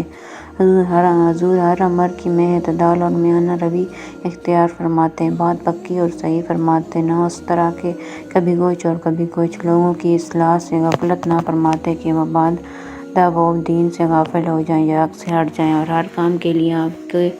یہاں ایک خاص انتظام تھا۔ امر حق میں نہ کبھی کوتاہی فرماتے تھے اور نہ حد سے زیادہ تجاوز فرماتے تھے۔ آپ کے نزدیک افضل وہی ہوتا تھا جو مخلوق کی غمساری اور مدد میں زیادہ حصہ لے۔ حضرت حسین فرماتے ہیں کہ میں نے اپنے والد محترم سے حضور کی مجلس کے حالات دریافت کیے، انہوں نے فرمایا کہ آپ کی نشست و برخاست سب اللہ کے ذکر کے ساتھ ہوتی تھی، اور آپ اپنے لیے کوئی جگہ مخصوص کرنے سے منع فرماتے تھے، اور جب کسی جگہ آپ تشریف لے جاتے تو جہاں جگہ ملتی وہیں تشریف رکھتے، اور اسی کو لوگوں کو حکم فرماتے کہ جہاں جگہ خالی مل جایا کرے بیٹھ جایا کرو۔ آپ حاضرین مجلس میں سے ہر ایک کا حق ادا فرماتے، یعنی بشاشت اور بات چیت میں جتنا اس کا حق ہوتا اس کو پورا فرماتے۔ آپ کے پاس کسی کام سے بیٹھتا یا آپ سے کوئی چیز مانگتا تو آپ اس کو وہی چیز رحمت فرما دیتے، اور اگر نہ ہوتے تو نرمی سے جواب فرماتے۔ آپ کی گندہ پیشانی اور خوش خلقی تمام لوگوں کے لیے عام تھی، آپ لوگوں سے شفقت میں والد جیسا معاملہ فرماتے، اور حق بات میں تمام لوگ آپ کے نزدیک برابر تھے۔ آپ کی مجلس میں علم و حیا، صبر و امانت پائی جاتی تھی، اور یہی صفات اس مجلس سے سیکھی جاتی تھیں، اور آپ کی مجلس میں نہ شور و شعب ہوتا تھا اور نہ کسی کی بےعزتی اور ابرو ریزی کی جاتی تھی۔ آپ کی مجلس میں اول تو کسی سے لغزش ہوتی ہی نہیں تھی اور سب محتاط ہو کر بیٹھتے تھے، اور کسی سے ہو جاتی تھی تو اس کے آگے تذکرہ نہیں ہوتا تھا۔ آپس میں سب برابر شمار کیے جاتے تھے اور ایک دوسرے پہ فضیلت تقویٰ سے ہوتی تھی۔ ہر شخص دوسرے کے ساتھ تواضع کے ساتھ پیش آتا تھا، بڑوں کی تعظیم کرتے تھے، چھوٹوں پر شفقت کرتے تھے اور حاجت مند کو ترجیح دیتے تھے اور اجنبی مسافر آدمی کی خبر گیری کرتے تھے۔ حضرت حسین فرماتے ہیں کہ میں نے اپنے والد محترم سے حضور صلی اللہ علیہ وسلم کا اپنے اہل مجلس کے ساتھ کا طرز پوچھا تو انہوں نے فرمایا کہ آپ ہمیشہ خندۂ پیشانی خوش خلقی سے پیش آتے تھے، یعنی چہرہ انور پر تبسم اور بشاشت کا اثر نمایاں ہوتا تھا۔ آپ نرم مزاج تھے، یعنی کسی بات میں لوگوں کو آپ کی موافقت کی ضرورت ہوتی تھی تو آپ سہولت سے موافق ہو جاتے تھے۔ آپ نہ سخت تھے اور نہ سخت دل، اور نہ آپ جلا کر بولتے تھے، نہ فحش گوئی اور بد کلامی فرماتے تھے، نہ عیب گیر تھے اور دوسروں کے عیب پکڑیں، اور نہ زیادہ مزاح کرنے والے۔ آپ ناپسند بات سے تغافل برتتے تھے، یعنی ادھر التفات نہ فرماتے، گویا کہ سنی ہی نہیں۔ دوسروں کے کوئی امید اگر دوسروں آپ کی پسند نہ آتی تو اس کو مایوس بھی نہ فرماتے، اس کو محروم بھی نہ فرماتے، بلکہ کچھ نہ کچھ دے دیتے یا دلجوئی کی بات فرما دیتے۔ آپ نے اپنے آپ کو 3 باتوں سے بالکل علیحدہ فرما رکھا تھا: جھگڑے سے، زیادہ باتیں کرنے سے اور لا یعنی بیکار باتوں سے، اور 3 باتوں سے لوگوں کو بچا رکھا تھا۔ وہ نہ کسی کی مذمت فرماتے تھے، نہ کسی کو عار دلاتے تھے اور نہ کسی کے عیوب تلاش فرماتے تھے۔ آپ صرف وہی کلام فرماتے تھے جو باعث اجر و ثواب ہو۔ جب آپ گفتگو فرماتے تو حاضرین مجلس اس طرح گردن جھکا کر بیٹھتے جیسے ان کے سروں پر پرندے بیٹھے ہوں، کہ ذرا سی بھی حرکت ان میں نہ ہوتی تھی کہ پرندہ ذرا سی حرکت سے اڑ جاتا ہے۔ جب آپ چپ ہو جاتے تب وہ حضرات کلام کرتے، یعنی حضور کی گفتگو کے درمیان میں کوئی شخص نہ بولتا تھا، جو کچھ کہنا ہوتا حضور کے چپ ہونے کے بعد کہتا تھا۔ آپ کے سامنے کسی بات میں جھگڑتے نہیں تھے، جس بات سے سب ہنستے آپ بھی اس بات سے تبسم فرماتے، اور جس سے لوگ تعجب کرتے تو آپ تعجب میں شریک رہتے، اور یہ نہیں کہ جب سے سب سے الگ چپ چاپ بیٹھے رہیں، بلکہ معاشرت اور طرز کلام میں حاضرین مجلس کے شریک حال رہتے۔ اجنبی مسافر آدمی کی سخت گفتگو اور بدتمیزی کے سوال پر صبر فرماتے، چونکہ اجنبی مسافروں کو آپ کی مجلس میں لے آتے تھے تاکہ ان کے ہر قسم کے سوالات سے خود بھی مستفید ہوں، اور ایسی باتیں جن کو ادب کی وجہ سے یہ حضرات نہیں پوچھ سکتے تھے سے وہ بھی معلوم ہو جائیں۔ آپ یہ بھی تاکید فرماتے رہتے تھے کہ جب تم کسی حاجت مند کو دیکھو تو اس کی امداد کیا کرو۔ اگر آپ کی کوئی تعریف کرتا تو آپ اس کی گوارا نہ فرماتے، البتہ اگر آپ کے کسی احسان کے بدلے میں بطور شکریہ کے کوئی الفاظ آپ کی تعریف کرتا تو آپ سکوت فرماتے۔ احسان کا شکر اس پر ضروری تھا، اس لیے گویا وہ اپنا فرض منصبی ادا کر رہا ہے، کسی کی بات کاٹتے نہیں تھے۔ البتہ اگر کوئی حد سے تجاوز کرنے لگتا تو اس کو روک دیتے تھے یا مجلس سے کھڑے ہو جاتے تھے تاکہ وہ خود رک جائے۔ اور حضرت حسین فرماتے ہیں کہ میں نے اپنے والد محترم سے حضور کی خاموشی کی کیفیت کے بارے میں پوچھا تو انہوں نے فرمایا کہ آپ 4 موقع پر خاموشی اختیار فرماتے تھے: برداشت کرنا اور بیدار معزز ہونا، انداز لگانا، غور و فکر کرنا۔ آپ 2 باتوں میں برابری کا معاملہ ہو۔ آپ باقی رہنے والی آخرت اور فنا ہونے والی دنیا کے بارے میں غور و فکر فرمایا کرتے تھے۔ اللہ تعالیٰ نے آپ کو حکم اور صبر دونوں صفوں سے نوازا تھا، چنانچہ آپ کو کسی چیز کی وجہ سے اتنا غصہ نہیں آتا تھا کہ آپ اس سے باہر ہو جائیں۔ اللہ تعالیٰ نے آپ کو 4 چیزوں سے بیدار معزز عطا فرمائی تھی: ایک، بھلی بات کو اختیار کرنا; دوسری، منور کا اہتمام کرنا جن سے امت کا دنیا و آخرت میں فائدہ ہو۔ اس روایت میں 4 چیزوں میں سے صرف 2 کا ذکر ہے، اور اللہ تعالیٰ نے آپ کو 4 چیزوں کے بارے میں بیداری معزز عطا فرمائی: ایک، نیک بات کو اختیار کرنا تاکہ اس نیک بات میں لوگ آپ کی اقتدا کریں، اور دوسری، بری بات کو چھوڑنا تاکہ لوگ بھی اس سے رک جائیں، تیسری، اپنی امت کی بھلائی والے کاموں کے بارے میں خوب سوچ و بچار کرنا، چوتھی، امت کے لیے منور کا اہتمام کرنا جن سے ان کی دنیا اور آخرت کا فائدہ ہو۔ صحابہ کرام رضی اللہ تعالیٰ عنہ کی صفات کے بارے میں صحابہ کرام کے اقوال۔ اللہ تعالیٰ کی قول یعنی تم ہو بہتر سب امتوں سے جو بھیجی گئی۔ عالم میں تفسیر کے بارے میں حضرت سعدی حضرت عمر کا ارشاد نقل کرتے ہیں کہ اللہ تعالیٰ چاہتے تو تم فرماتے جس کا ترجمہ تم ہے، پھر تو ہم سب مراد پاتے، چاہے کریں یا نہ کریں، لیکن اللہ تعالیٰ نے تم فرمایا جو محمد صلی اللہ علیہ وآلہ وسلم کے صحابہ کرام کے بارے میں خاص ہے اور وہ خیر امت ہیں، اور جو ان جیسے کام کرے گا وہ خیر امت بنے گا۔ حضرت قتادہ فرماتے ہیں کہ حضرت عمر نے آیت تلاوت فرمائی اور پھر فرمایا جو شخص اس خیر امت میں سے ہونا چاہتا ہے وہ اس شرط کو پورا کرے جو اللہ تعالیٰ نے اس آیت میں خیر امت ہونے کے لیے ذکر فرمائی ہے۔ حضرت ابن مسعود فرماتے ہیں کہ اللہ تعالیٰ نے تمام بندوں کے دلوں پر پہلی دفعہ نگاہ ڈالی تو ان سے محمد کو پسند فرمایا اور انہیں اپنا رسول بنا کر بھیجا، ان کو اپنا علم خاص عطا فرمایا۔ پھر دوبارہ لوگوں کے دلوں پر نگاہ ڈالی، آپ کے لیے صحابہ کو چنا اور ان کو اپنے دین مددگار اور اپنے نبی کی ذمہ داری کا اٹھانے والا بنایا۔ لہٰذا جس چیز کو مومن یعنی صحابہ کرام اچھا سمجھیں گے وہ چیز اللہ کے ہاں بھی اچھی ہوگی، اور جس چیز کو برا سمجھیں گے وہ چیز اللہ کے ہاں بھی بری ہوگی۔ حضرت عبداللہ ابن عمر فرماتے ہیں کہ جو آدمی کسی کے طریقے کو اختیار کرنا چاہے تو اسے چاہے وہ ان لوگوں کا طریقہ اختیار کرے جو دنیا سے جا چکے ہیں، اور یہ لوگ نبی کریم کے صحابہ ہیں جو کہ اس امت میں سب سے بہترین اور سب سے زیادہ نیک دل اور سب سے زیادہ گہرے علم والے اور سب سے کم تکلف برتنے والے تھے۔ یہ ایسے لوگ ہیں جن کو اللہ تعالیٰ نے اپنے نبی کی صحبت کے لیے اور دین کو دنیا میں پھیلانے کے لیے چن لیا ہے، لہٰذا ان جیسے اخلاق اور ان جیسی زندگی گزارنے کے طریقے اپناؤ۔ رب کعبۃ اللہ کی قسم نبی کریم کے یہ تمام صحابہ ہدایت مستقیم پر ہیں۔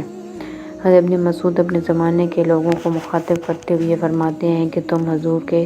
صحابہ سے زیادہ روزے رکھتے ہو اور زیادہ نمازیں پڑھتے ہو اور زیادہ محنت کرتے ہو، حالانکہ وہ تم سے زیادہ بہتر تھے۔ لوگوں نے کہا اے ابو عبد الرحمن یہ ابن مسعود کی کنیت ہے، وہ ہم سے کیوں بہتر ہے؟ انہوں نے فرمایا اس لیے کہ وہ تم سے زیادہ دنیا سے بے رغبت اور آخرت کے تم سے زیادہ مشتاق تھے۔ حضرت ابو وائل کہتے ہیں کہ حضرت عبداللہ ابن مسعود نے سنا کہ ایک آدمی یوں کہہ رہا تھا کہ کہاں ہیں وہ لوگ جو دنیا سے بے رغبت ہیں اور آخرت کے مشتاق ہیں؟ تو حضرت عبداللہ نے فرمایا کہ وہ تو جابیہ والے وہ لوگ ہیں جو ملک شام کی ایک بستی کا نام ہے جو کہ حضرت عمر کے زمانے میں اسلامی لشکروں کا مرکز تھا جن کا کیسر و روم سے مقابلہ ہوا تھا، جن میں سے 500 مسلمانوں نے یہ عہد کیا تھا قتل ہو جائیں گے مگر واپس نہیں جائیں گے، لہٰذا ان لوگوں نے اس زمانے کے رواج کے مطابق جان دینے کے لیے سر منڈوا دیے اور دشمن میں گھس گئے، اور ایک کے علاوہ باقی سب شہید ہو گئے۔ اسی نے آ کر ان کے شہید ہونے کی خبر دی۔ حضرت ابن عمر نے ایک آدمی سے سنا کہ وہ کہہ رہا تھا کہ کہاں ہیں وہ لوگ جو دنیا سے بے رغبت ہیں اور آخرت کے مشتاق ہیں؟ تو حضرت ابن عمر نے حضور اقدس کی اور حضرت ابوبکر اور حضرت عمر کی قبریں دکھا کر کہا کہ ان کے بارے میں تم پوچھ رہے ہو؟ حضرت ابو ہریرہ فرماتے ہیں کہ میں نے ایک دن حضرت علی کے ساتھ فجر کی نماز پڑھی، جب آپ نماز سے فارغ ہوئے تو دائیں طرف رخ کر کے بیٹھ گئے تو ایسے معلوم ہو رہا تھا کہ آپ بے چین و غمگین ہیں، حتیٰ کہ جب سورج مسجد کی دیوار سے ایک نیزہ بلند ہوا تو انہوں نے 2 رکعت نماز پڑھی اور پھر اپنے ہاتھ کو پلٹ کر فرمایا اللہ کی قسم میں نے حضور کے صحابہ کو دیکھا، آج ان جیسا کوئی نظر نہیں آتا ہے۔ صبح کے وقت ان کی یہ حالت ہوتی ہے کہ رنگ زرد اور بال بکھرے ہوئے اور جسم غبار آلود ہوتا ہے، ان کی پیشانی پر سجدہ کا اتنا بڑا نشان نمایاں ہوتا ہے جتنا بڑا نشان بکری کے گھٹنے پر ہوتا ہے۔ ساری رات اللہ کے سامنے سجدہ کرتے ہوئے اور کھڑے ہو کر قرآن کی تلاوت کرتے ہوئے گزار دیتے تھے اور سجدہ اور قیام ہی میں راحت حاصل کرتے تھے۔ جب صبح ہو جاتی اور آپ اللہ کا ذکر کرتے تو ایسے جھومتے جیسے کہ زیر صبا کے دن بعد صبا کے وقت درخت جھومتا ہے، اور اس طرح روتے کپڑے گیلے ہو جاتے۔ خدا کی قسم ان کے رونے سے یوں نظر آتا تھا کہ گویا انہوں نے رات غفلت میں گزار دی ہو۔ پھر حضرت علی کھڑے ہو گئے اور اس کے بعد کبھی آہستہ ہنستے ہوئے بھی نظر نہ آئے، یہاں تک کہ اللہ کے دشمن ابن ملجم فاسق نے آپ کو شہید کر دیا۔ حضرت زرار بن زمرہ کنانی حضرت معاویہ کی خدمت میں گئے تو حضرت معاویہ نے ان سے فرمایا کہ میرے سامنے حضرت علی کے اوصاف بیان کیجیے۔ تو حضرت زرار نے کہا، اے امیر المومنین، آپ مجھے معاف رکھیں۔ اس پر حضرت معاویہ نے فرمایا کہ میں معافی نہیں دوں گا، ضرور بیان کرنے ہوں گے۔ تو حضرت زرار نے کہا کہ اگر ان کے اوصاف کو بیان کرنا ضروری ہے تو سنیے کہ حضرت علی اونچے مقصد والے یا بڑی عزت والے اور بڑے طاقتور تھے، فیصلہ کن بات کہتے اور عدل و انصاف والا فیصلہ کرتے تھے۔ آپ کے ہر پہلو سے علم پھوٹتا تھا، یعنی آپ کے اقوال و افعال اور حرکات و سکنات سے لوگوں کو علمی فائدہ ہوتا تھا اور ہر طرف سے دانائی ہوتی تھی۔ دنیا اور دنیا کی رونق سے ان کو وحشت تھی، رات اور رات کے اندھیرے سے ان کا دل بڑا مانوس تھا، یعنی رات کی عبادت میں ان کا دل بہت لگتا تھا۔ آپ اللہ کی قسم وہ بہت زیادہ رونے والے اور بہت زیادہ فکر مند رہنے والے تھے، اپنی ہتھیلیوں کو الٹے پلٹے اور اپنے نفس کو خطاب فرماتے، سادہ اور مختصر لباس اور موٹا جھوٹا کھانا پسند تھا۔ اللہ کی قسم وہ ہمارے ساتھ ایک عام آدمی کی طرح رہتے، جب ہم ان کے پاس جاتے تو ہمیں اپنے قریب بٹھا لیتے اور جب ہم ان سے کچھ پوچھتے تو ضرور جواب دیتے، اگرچہ وہ ہم میں بہت گھل مل کر رہتے تھے، لیکن اس کے باوجود اس کی ہیبت کی وجہ سے ہم ان سے بات نہیں کر سکتے تھے۔ جب آپ تبسم فرماتے تو آپ کے دانت پروئے ہوئی موتیوں کی طرح نظر آتے، دیناروں کی قدر کرتے، وسیلوں سے محبت رکھتے، کوئی طاقتور اپنے غلط دعوے میں کامیابی کی آپ سے توقع نہ رکھ سکتا اور کوئی کمزور آپ کے انصاف سے ناامید نہ ہوتا۔ اور میں اللہ کو گواہ بنا کر کہتا ہوں کہ میں نے ان کو ایک دفعہ ایک ایسے وقت میں کھڑے ہوئے دیکھا کہ جب رات کی تاریکی چھا چکی تھی، سارے ستارے ڈوب چکے تھے، آپ اپنی محراب میں اپنی داڑھی پکڑے ہوئے جھکے ہوئے تھے اور اس آدمی کو اس طرح تلملا رہے تھے کہ جیسے کسی بچھو نے کاٹ لیا، اور غمگین آدمی اسی طرح رو رہے تھے۔ ان کی صدا گویا اب بھی میرے کانوں میں گونج رہی ہے کہ بار بار یا ربنا یا ربنا فرماتے اور اللہ کے سامنے گڑ گڑاتے، پھر دنیا کو مخاطب ہو کر فرماتے، اے دنیا تو مجھ سے دور ہو جا، کسی اور کو جا کر دھوکے دے، میں نے تجھے 3 طلاقیں دیں، کیونکہ تیری عمر بہت تھوڑی ہے اور تیری مجلس بہت گھٹیا ہے اور تیری وجہ سے آدمی انسانی سے خطرہ میں مبتلا ہو جاتا ہے، یا تیرا درجہ بہت معمولی ہے۔ ہائے ہائے کیا کروں، ذرا سفر تھوڑا ہے اور سفر لمبا ہے، رات وحشت ناک ہے۔ یہ سن کر حضرت معاویہ کے آنسو آنکھوں سے بہنے لگے، ان کو روک نہ سکے اور اپنی آستین سے ان کو پوچھنے لگے اور لوگ ہچکیاں لے کر اتنے رونے لگے کہ گلے رند گئے۔ اس پر حضرت معاویہ نے فرمایا، بے شک ابو الحسن یعنی حضرت علی ایسے ہی تھے، اللہ ان پر رحمت نازل فرمائے۔ اے زرار، تمہیں ان کی وفات کا کیسا رنج ہے؟ حضرت زرار نے کہا، اس عورت جیسا غم ہے جس کا اکلوتا بیٹا اس کی گود میں ذبح کر دیا گیا ہو، کہ نہ اس کے آنسو تھمتے ہیں اور نہ اس کا غم کم ہوتا ہے۔ پھر حضرت زرار اٹھے اور چلے گئے۔ حضرت قتادہ کہتے ہیں کہ حضرت ابن عمر سے پوچھا گیا، کیا نبی کریم کے صحابہ ہنسا کرتے تھے؟ انہوں نے فرمایا کہ ہاں، مگر اس حال میں کہ ایمان ان کے دلوں میں پہاڑوں سے بھی بڑا تھا۔ حضرت عمر نے ایک مرتبہ یمن کے چند رفقا سفر کو دیکھا جس کے کجاوے چمڑے کے تھے، اور تو ان کو دیکھ کر فرمایا کہ جو آدمی حضور اقدس کے صحابہ جیسے لوگوں کو دیکھنا چاہتا ہے وہ ان کو دیکھ لے۔ حضرت ابو سعید مقبری بیان کرتے ہیں کہ حضرت ابو عبیدہ طاعون میں مبتلا ہوئے تو انہوں نے فرمایا، اے معاذ، تم لوگوں کو نماز پڑھاؤ۔ چنانچہ حضرت معاذ نے لوگوں کو نماز پڑھائی۔ پھر حضرت ابو عبیدہ بن الجراح کا انتقال ہو گیا۔ اس کے بعد حضرت معاذ نے کھڑے ہو کر لوگوں میں یہ بیان فرمایا کہ اے لوگو، اپنے گناہوں سے پکی سچی توبہ کرو، کیونکہ اللہ کا جو بندہ بھی اپنے گناہوں سے توبہ کر کے اللہ کے سامنے حاضر ہوگا، اللہ اس کو ضرور مغفرت فرما دیں گے۔ پھر آپ نے فرمایا کہ اے لوگو، تمہیں ایسے آدمی کے جانے کا غم صدمہ ہوا ہے کہ خدا کی قسم میں نے کوئی ایسا اللہ کا بندہ نہیں دیکھا جو ان سے زیادہ کینے سے پاک ہو، ان سے زیادہ نیک دل اور ان سے زیادہ شر و فساد سے دور رہنے والا اور ان سے زیادہ آخرت سے محبت کرنے والا اور ان سے زیادہ تمام لوگوں کی بھلائی چاہنے والا ہو۔ لہٰذا ان کے لیے دعائے رحمت کرو، ان کی نماز جنازہ پڑھنے کے لیے باہر میدان میں چلو، خدا کی قسم آئندہ ان جیسا تمہارا کوئی امیر نہیں ہوگا۔ پھر لوگ میدان میں جمع ہو گئے اور حضرت ابو عبیدہ کا جنازہ لایا گیا اور حضرت معاذ نے آگے بڑھ کر ان کی نماز جنازہ پڑھائی۔ پھر جب جنازہ قبر تک پہنچا تو ان کی قبر میں حضرت معاذ بن جبل، حضرت عمر بن العاص اور حضرت ضحاک بن قیس اترے۔ ان کی نیش کو بغلی قبر میں اتارا اور باہر آ کر ان کی قبر پر مٹی ڈالی۔ پھر حضرت معاذ بن جبل نے قبر کے سرانے کھڑے ہو کر حضرت ابو عبیدہ کو خطاب کرتے ہوئے فرمایا، اے ابو عبیدہ، میں تمہاری ضرور تعریف کروں گا اور اس تعریف کرنے میں کوئی غلط بات نہیں کہوں گا، کیونکہ مجھ کو اللہ تعالیٰ کی ناراضگی کا اندیشہ ہے۔ اللہ کی قسم، جہاں تک میں جانتا ہوں آپ ان لوگوں میں سے تھے جو اللہ کو بہت زیادہ یاد کرتے تھے اور جو زمین پر عاجزی کے ساتھ چلتے ہیں اور جو جہالت کی بات کا ایسا جواب دیتے ہیں جس سے شر ختم ہو جائے، اور جو مال خرچ کرنے کے موقع پر خرچ کرنے میں نہ فضول خرچی کرتے ہیں اور نہ ضرورت کم خرچ کرتے ہیں، بلکہ ان کا خرچ اعتدال پر ہوتا ہے۔ اللہ کی قسم، آپ ان لوگوں میں سے ہیں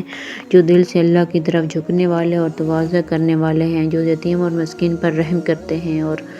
خائن اور متکبر قسم کے لوگوں سے بغض رکھتے ہیں۔ حضرت ربیع بن حراش کہتے ہیں کہ حضرت عبداللہ بن عباس نے حضرت معاویہ کی مجلس میں آنے کی اجازت چاہی اور حضرت معاویہ کے پاس قریش کے مختلف اعیان بیٹھے ہوئے تھے۔ حضرت سعید بن العاص حضرت معاویہ کے دائیں جانب بیٹھے ہوئے تھے۔ جب حضرت معاویہ نے حضرت ابن عباس کو آتے ہوئے دیکھا تو فرمایا، اے سعید، میں ابن عباس سے ایسے سوالات کروں گا جن کا وہ جواب نہیں دے سکیں گے۔ حضرت سعید نے ان سے فرمایا کہ ابن عباس رضی اللہ تعالیٰ عنہ جیسے آدمی کے لیے تمام سوالات کے جواب دینا کوئی مشکل کام نہیں ہے۔ جب حضرت ابن عباس آ کر بیٹھ گئے تو ان سے حضرت معاویہ نے فرمایا کہ آپ ابو بکر کے بارے میں کیا فرماتے ہیں؟ تو حضرت ابن عباس نے فرمایا کہ اللہ تعالیٰ ابو بکر پر رحم فرمائے اور وہ اللہ کی قسم قرآن کی تلاوت فرمانے والے اور کجی سے دور اور بے حیائی سے غفلت برتنے والے اور برائی سے روکنے والے اور اپنے دین کو خوب اچھی طرح جاننے والے اور اللہ سے ڈرنے والے، رات کو عبادت کرنے والے اور دن کو روزہ رکھنے والے اور دنیا سے محفوظ مخلوق کے ساتھ عدل و انصاف کا عزم رکھنے والے اور نیکی کا حکم اور خود نیکی پر چلنے والے، تمام حالات میں اللہ کا شکر ادا کرنے والے اور صبح و شام اللہ کا ذکر کرنے والے اور دینی ضرورتوں کے لیے اپنے نفس کو دبانے والے اور وہ پروردگار و قناعت میں اور زاہد اور پاک دامنی میں اور نیکی اور احتیاط میں اور دنیا کی بے رغبتی اور حسن سلوک کا اچھا بدلہ دینے میں اور اپنے تمام ساتھیوں سے آگے تھے جو ان پر عیب لگائے اور اس پر قیامت تک اللہ کی لعنت ہو۔ حضرت معاویہ نے فرمایا کہ آپ حضرت عمر بن خطاب کے بارے میں کیا کہتے ہیں؟ تو حضرت ابن عباس نے فرمایا کہ حضرت اللہ ابو حفص حضرت عمر کی کنیت ہے، پر رحم کرے۔ اللہ کی قسم، وہ اسلام کے مددگار ساتھی اور یتیموں کا ٹھکانہ، ایمان کا خزانہ، کمزوروں کی جائے پناہ اور پکے مسلمانوں کی جائے قرار اور اللہ کی مخلوق کے لیے قلعہ اور تمام لوگوں کے لیے مددگار تھے۔ وہ صبر و احتساب کے ساتھ اللہ کے دین حق کو لے کر کھڑے ہوئے، آخرت کے ثواب اور اللہ کی رضامندی کی امید میں ہر تکلیف پر صبر کیا، یہاں تک کہ اللہ تعالیٰ نے دین اسلام کو غالب فرما دیا اور کئی ملکوں پر اللہ نے مسلمانوں کو فتح دی اور تمام علاقوں میں چشموں اور ٹیلوں پر تمام اطراف و اکناف عالم میں اللہ تعالیٰ کا ذکر ہونے لگا۔ وہ بدگوئی کے وقت بڑے وقار والے اور فراخی و تنگی ہر حال میں اللہ کا شکر کرنے والے، ہر گھڑی اللہ کا ذکر کرنے والے تھے۔ جو ان سے بغض رکھے یوم حسرت تک، یعنی قیامت تک، اس پر اللہ کی لعنت ہو۔ حضرت معاویہ نے فرمایا کہ آپ حضرت عثمان بن عفان کے بارے میں کیا فرماتے ہیں؟ حضرت ابن عباس نے فرمایا کہ اللہ تعالیٰ وہ ابو عمر یعنی حضرت عثمان کی کنیت ہے، پر رحم نازل فرمائے۔ وہ بڑے شریف سسرال والے اور نیک لوگوں سے بہت جوڑ رکھنے والے اور مجاہدین میں سب سے زیادہ جم کر مقابلہ کرنے والے اور بڑے شب و بیدار اور اللہ کے ذکر کے وقت بہت زیادہ رونے والے، دن رات اپنے مقصد کے لیے فکر مند رہنے والے، ہر بھلے کام کے لیے تیار اور ہر نجات دینے والی نیکی کے لیے بھاگ دوڑ کرنے والے اور ہر ہلاک کرنے والی برائی سے دور بھاگنے والے تھے۔ انہوں نے غزوہ تبوک کے موقع پر اسلامی لشکر کو بہت سارا سامان دیا تھا اور یہودی خرید کر بیرو روما کنواں مسلمانوں کے لیے وقف کر دیا تھا۔ آپ حضرت مصطفیٰ کے داماد تھے، ان کی دو صاحبزادیوں سے شادی کی تھی جو ان کو برا بھلا کہے، اللہ اسے تا قیامت پشیمانی میں مبتلا رکھے۔ پھر حضرت معاویہ نے فرمایا کہ آپ حضرت علی ابن ابی طالب کے بارے میں کیا فرماتے تھے؟ تو آپ ابن عباس نے فرمایا کہ اللہ تعالیٰ ابو الحسن یہ حضرت علی کی کنیت ہے، پر رحمت نازل فرمائے۔ اللہ کی قسم، وہ ہدایت کا جھنڈا اور تقویٰ کا افتخار اور عقل کا گھر اور رونق کا ٹیلہ تھے۔ رات کے اندھیریوں میں چلنے والوں کے لیے روشنی تھے اور عظیم سیدھے راستے کی دعوت دینے والے اور پہلے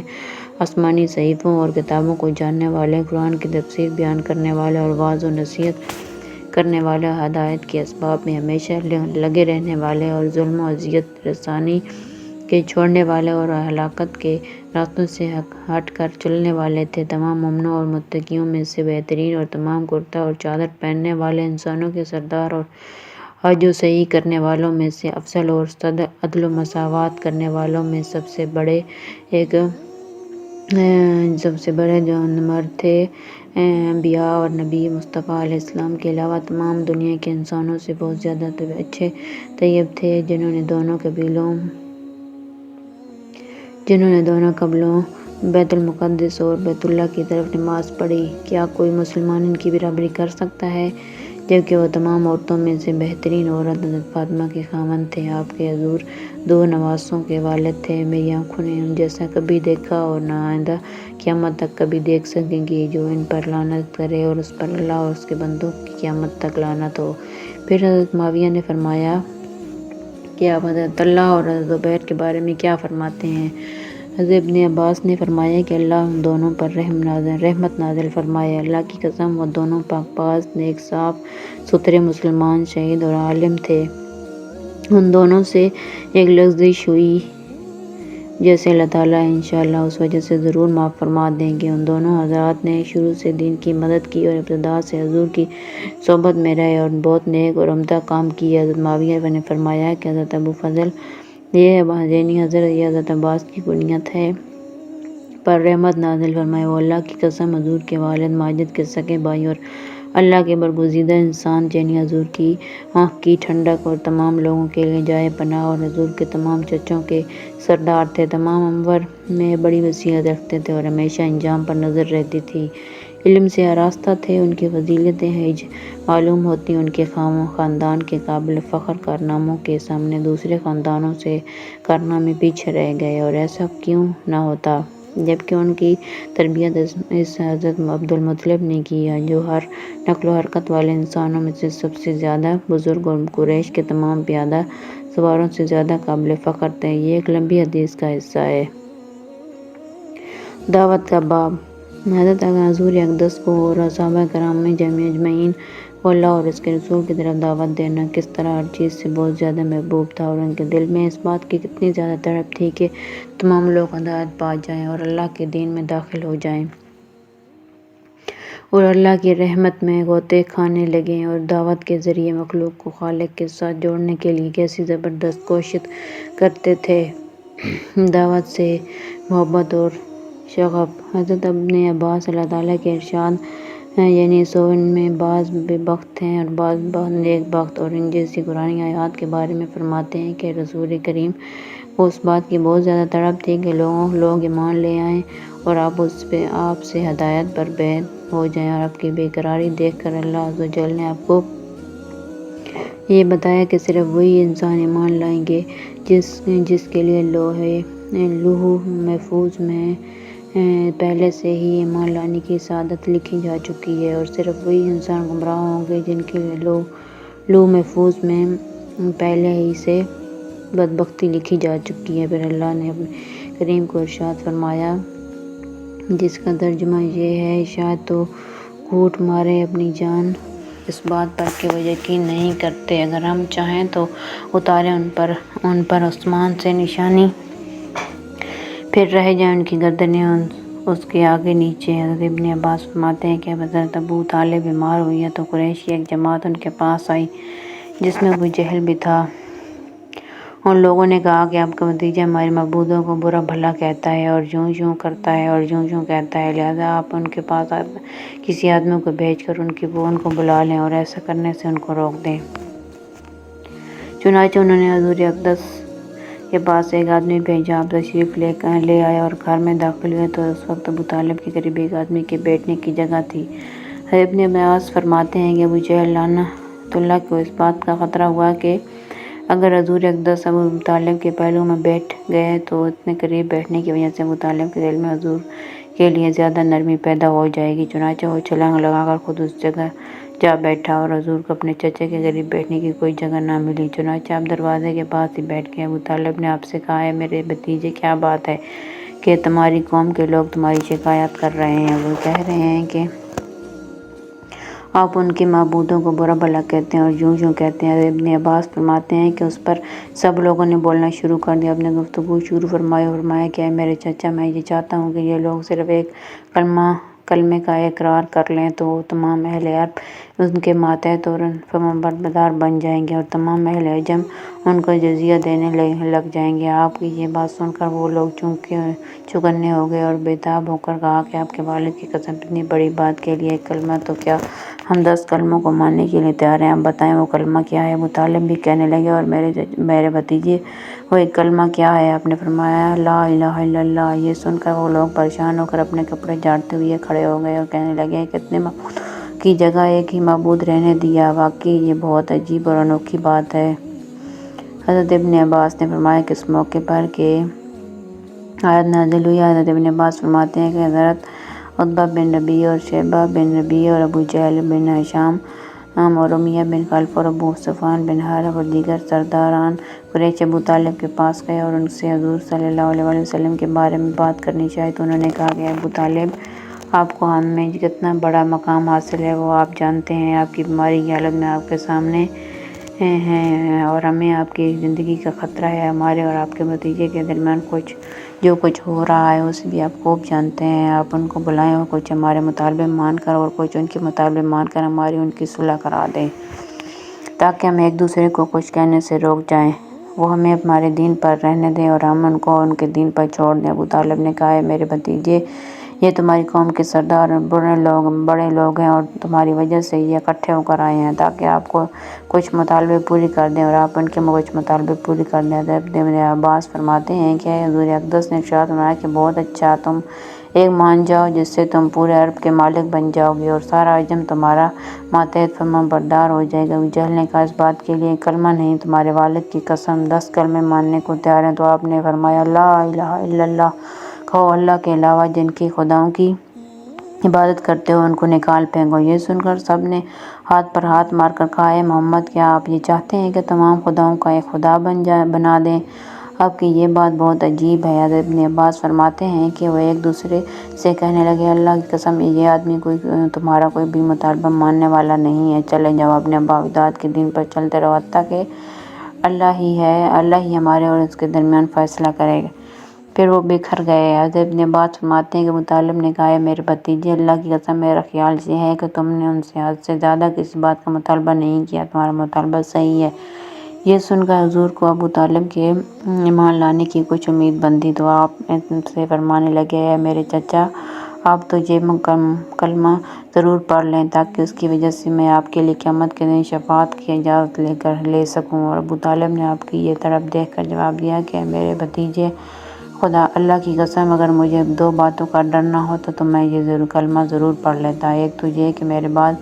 تمہیں اور تمہارے خاندان کو گالیاں پڑیں گی، اور دوسرا یہ کہ قریش یہ طعنہ دیں گے کہ میں نے موت سے ڈر کر یہ کلمہ پڑھا ہے، اور یہ کلمہ پڑھتا بھی تو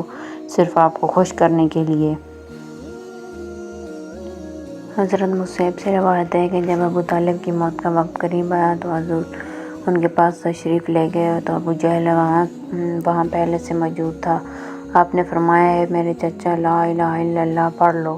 تاکہ اس کلمے کی وجہ سے میں اللہ کے سامنے آپ کی حمایت کر سکوں۔ اس پر ابو جہل اور عبداللہ بن ابی امیہ نے کہا، اے ابو طالب، کیا عبد المطلب کا دین چھوڑنے لگے ہو؟ اور دونوں بار بار اسی بات کو دہراتے رہے، یہاں تک کہ ابو طالب کے منہ سے آخری بول یہی نکلا کہ میں عبد المطلب ایک ہی دین پر ہوں۔ آپ نے فرمایا، جب تک مجھ کو منع نہ کیا جائے کہ میں آپ کے لیے ضرور استغفار کروں گا۔ اس پر یہ آیت نازل ہوئی جس کا ترجمہ یہ ہے، لائق نہیں نبی کو اور مسلمانوں کو کہ بخشش چاہیں مشرکوں کی، اور اگرچہ وہ ہوں قرابت والے، جبکہ کھل چکا ان پر کہ وہ ہیں دوزخ والے۔ اور یہ آیت نازل ہوئی جس کا ترجمہ یہ ہے، آپ جس کو چاہیں ہدایت نہیں کر سکتے۔ اور اسی دوسری روایات میں یہ ہے کہ حضور اقدس ابو طالب پر کلمہ کو پیش فرماتے رہے اور دونوں بھی اپنی بات دہراتے رہے، یہاں تک کہ ابو طالب کا آخری بول قول تھا کہ میں عبدالمطلب ہی کے دین پر ہوں اور لا الہ الا اللہ پڑھنے سے انکار کر دیا۔ اس پر آپ نے فرمایا، غور سے سنو کہ جب تک مجھے منع نہ کیا جائے گا اس وقت تک میں آپ کے لیے ضرور استغفار کرتا رہوں گا۔ اس پر اللہ تعالیٰ نے یہ دونوں آیتیں نازل فرمائیں۔ حضرت ابو ہریرہ فرماتے ہیں کہ جب ابو طالب کا آخری وقت آیا، حضور اقدس ان کے پاس تشریف لے گئے اور آپ نے فرمایا، میرے چچا جان، لا الہ الا اللہ کہہ دیجئے تاکہ میں قیامت کے آپ کا گواہ بن جاؤں۔ تو ابو طالب نے جواب دیا کہ اگر قریش کے اس کہنے کی آڑ نہ ہوتی کہ ابو طالب نے صرف موت کے ڈر سے کلمہ پڑھا ہے تو میں کلمہ پڑھ کر آپ کی آنکھوں کو ضرور ٹھنڈا کر دیتا، اور میں یہ کلمہ صرف اس لیے پڑھتا تاکہ آپ کی آنکھیں ٹھنڈی ہو جائیں۔ اور اس پر اللہ تعالیٰ نے یہ آیت نازل فرمائی، اس کا ترجمہ یہ ہے، آپ جس کو چاہیں ہدایت نہیں کر سکتے تھے، بلکہ اللہ جس کو چاہے ہدایت کر دیتا ہے، اور ہدایت پانے والوں کا علم بھی اسی کو ہے۔ حضرت عقیل بن ابی طالب فرماتے ہیں کہ قریش ابو طالب کے پاس آئے۔ پوری حدیث آگے سختیاں برداشت کرنے کے باب میں انشاءاللہ آئے گی، لیکن اس کا کچھ حصہ یہ ہے۔ ابو طالب نے حضور سے کہا کہ میرے بھتیجے، اللہ کی قسم، جیسے کہ تمہیں خود بھی معلوم ہے کہ میں ہمیشہ تمہاری بات مانتا رہا ہوں، لہذا اب تم بھی میری تھوڑی سی بات مان لو، اور وہ یہ ہے کہ تمہاری قوم کے لوگ میرے پاس آ کر یہ کہہ رہے ہیں کہ تم کعبے میں ان کی مجلسوں میں جا کر ان کو وہ باتیں سناتے ہو جن سے ان کو تکلیف ہوتی ہے، لہذا اگر تم مناسب سمجھو تو ایسا کرنا چھوڑ دو۔ آپ نے اپنی نگاہ آسمان کی طرف اٹھا کر فرمایا، جس کام کو دے کر مجھے مبعوث کیا گیا ہے اس کو چھوڑنے کی میں بالکل قدرت نہیں رکھتا ہوں، جیسا کہ تم میں سے کوئی سورج میں آگ کا شعلہ لانے کی قدرت نہیں رکھتا۔ روایت ہے کہ ابو طالب نے حضور صلی اللہ علیہ وآلہ وسلم سے کہا، اے میرے بھتیجے، تمہاری قوم کے لوگوں نے میرے پاس آ کر یوں کہا، اب تم میری جان پر اور اپنی جان پر ترس کھاؤ اور مجھ پر وہ بوجھ نہ ڈالو کہ جس کو نہ میں اٹھا سکوں اور نہ تم، لہٰذا تم ان لوگوں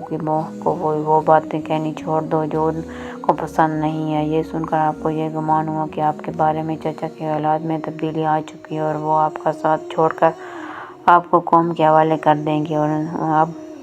ان میں آپ کا ساتھ دینے کی ہمت نہیں رہی۔ اس پر آپ نے فرمایا، اے میرے چچا، اگر سورج میرے دائیں ہاتھ میں اور چاند میرے بائیں ہاتھ میں رکھ دیا جائے تو بھی میں اس کام کو نہیں چھوڑوں گا، اور میں اس کام میں لگا رہوں گا یہاں تک کہ اللہ تعالیٰ اس کام کو غالب کر دیں یا اس کام کی کوشش میں میری جان چلی جائے۔ اتنا کہہ کر آپ کی آنکھیں ڈبڈبائیں اور آپ رو دیے۔ پوری حدیث آئندہ آئے گی۔ حضرت جابر بن عبداللہ فرماتے ہیں کہ ایک دن قریش نے جمع ہو کر یہ کہا کہ تم ایسے آدمی کو تلاش کرو جو تم میں سب سے بڑا جادوگر اور سب سے بڑا کاہن نجومی اور سب سے بڑا شاعر ہوتا، کہ تاکہ وہ اس آدمی حضور کے پاس جائے جس نے ہمیں پھوٹ ڈال دی اور ہمارے جوڑ کو پاڑا کر دیا، ہمارے دین میں بہت سے عجیب نکال لیا، اور جا کر اس سے کھل کر بات کرے اور دیکھے کہ وہ کیا جواب دیتا ہے۔ سب نے یہی کہا کہ ہمارے علم میں اس بات کے لیے عتبہ اور بن ربیع سے بہتر کوئی آدمی نہیں۔ چنانچہ انہوں نے عتبہ سے کہا، اے ابو الولید، یہ عتبہ کی کنیت ہے، تم ان کے پاس جاؤ۔ چنانچہ عتبہ حضور کے پاس آیا اور یہ کہا کہ اے محمد، آپ بہتر ہیں یا آپ کے والد عبداللہ آپ خاموش رہے؟ پھر اس نے کہا، آپ بہتر ہیں یا آپ کے دادا عبدالمطلب آپ پھر خاموش رہے؟ پھر اس نے کہا کہ آپ کا خیال یہ ہے کہ جو لوگ آپ سے بہتر تھے تو یہ ان خداؤں کی عبادت کرتے تھے جن میں آپ عیب نکالتے ہیں، اور اگر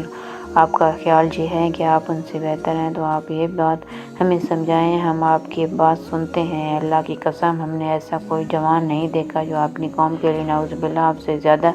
منحوس ثابت ہوا ہو۔ آپ نے ہم میں پھوٹ ڈال دی اور ہمارے جوڑ کو بالکل ختم کر دیا، ہمارے دین میں بہت سے عیب نکال دیے اور سارے عرب میں ہمیں رسوا کر دیا، تاکہ سارے عرب میں یہ مشہور ہو گیا، قریش میں ایک جادوگر ہے اور قریش میں ایک نجومی ہے۔ اللہ کی قسم، ہمارے آپس کے تعلقات اتنے خراب ہو چکے ہیں کہ ہم بس اس انتظار میں ہیں کہ حاملہ عورت کی طرح ایک چیخ سنائی دے اور ہم سب ایک دوسرے پر تلواریں لے کر ٹوٹ پڑیں، یہاں تک کہ ہم سب ایک دوسرے کو ختم کر دیں۔ اے آدمی، اگر آپ کو مال کی ضرورت ہے تو میں آپ کے لیے اتنا مال اکٹھا کر دیں گے آپ قریش میں سب سے زیادہ مالدار ہو جائیں گے۔ اگر آپ کی عورتوں کی خواہش ہے تو آپ کے لیے قریش کی عورتیں پسند کر لیں، ایک یا 10 سے شادی کرا دیں گے۔ آپ نے فرمایا تم اپنی بات کہہ چکے؟ تو عتبہ نے کہا جی ہاں۔ اس پر حضور صلی اللہ علیہ وآلہ وسلم نے یہ آیت تلاوت فرمائی۔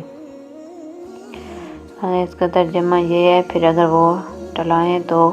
تم کہہ میں نے خبر سنا دی تم کو ایک سخت عذاب کی جیسے عذاب آیا عاد اور ثمود پر۔ یہ سن کر عتبہ نے کہا بس آپ کے پاس اس کے علاوہ اور کوئی بات نہیں؟ آپ نے فرمایا نہیں۔ پھر عتبہ قریش کے پاس واپس آیا تو انہوں نے پوچھا وہاں کیا بات چیت ہوئی ہے؟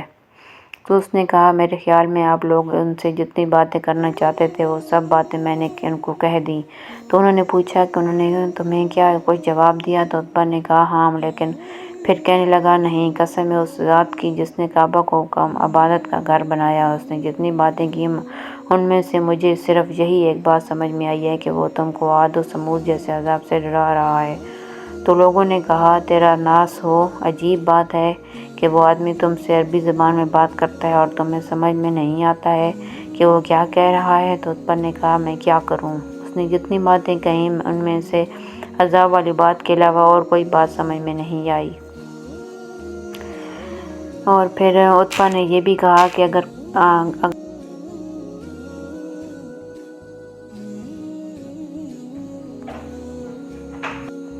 ہم سارے جھنڈے آپ کے سامنے گاڑ دیں گے۔ اس زمانے کے دستور تھا کہ جھنڈا سردار کے گھر گاڑا جاتا تھا اور پوری زندگی آپ ہمارے سردار رہیں گے۔ اس روایت میں یہ بھی ہے کہ جب آپ نے یہ آیت تلاوت فرمائی آپ کے منہ پر ہاتھ رکھ دیا اور رشتہ داری کا واسطہ دے کر کہا کہ آپ مزید قرآن پڑھنا بس کر دیں۔ اس کے بعد عتبہ گھر جا کر بیٹھ رہا اور قریش کے پاس نہ گیا۔ تو ابو جہل نے کہا اللہ کی قسم ہے قریش، ہمیں تو یہی نظر آ رہا ہے کہ عتبہ محمد کی طرف مائل ہو گیا ہے اور اسے محمد کا کھانا پسند آ گیا، اور یہ اس نے اس وجہ سے کیا ہے کہ وہ غریب ہو گیا ہے، چلو ہم اس کے پاس چلتے ہیں۔ چنانچہ سب عتبہ کے پاس پہنچے تو ابو جہل نے کہا او عتبہ، اللہ کی قسم ہم تمہارے پاس اس وجہ سے آئے ہیں کہ تم محمد کی طرف مائل ہو گئے ہو اور تمہیں ان کی بات پسند آ گئی ہے۔ اگر تمہیں مال کی ضرورت ہے تو ہم تمہیں اتنا مال جمع کر کے دیں گے کہ تمہیں محمد کے کھانے کی ضرورت نہیں رہے گی۔ اس پر عتبہ بگڑ گیا، اس نے خدا کی قسم کھا کر کہا کہ وہ کبھی محمد سے بات نہیں کرے گا، اور کہا کہ تم لوگوں کو اچھی طرح معلوم ہے کہ میں قریش کے سب سے زیادہ مالدار لوگوں میں سے ہوں، لیکن بات یہ ہے کہ میں محمد کے پاس گیا تھا۔ پھر عتبہ نے سارا واقعہ تفصیل سے بیان کیا اور کہا اللہ کی قسم مجھے محمد نے میری بات کا ایسا جواب دیا جو نہ جادو ہے اور نہ شعر ہے اور نہ کہانت ہے، اور محمد نے یہ آیت پڑھ کر سنائی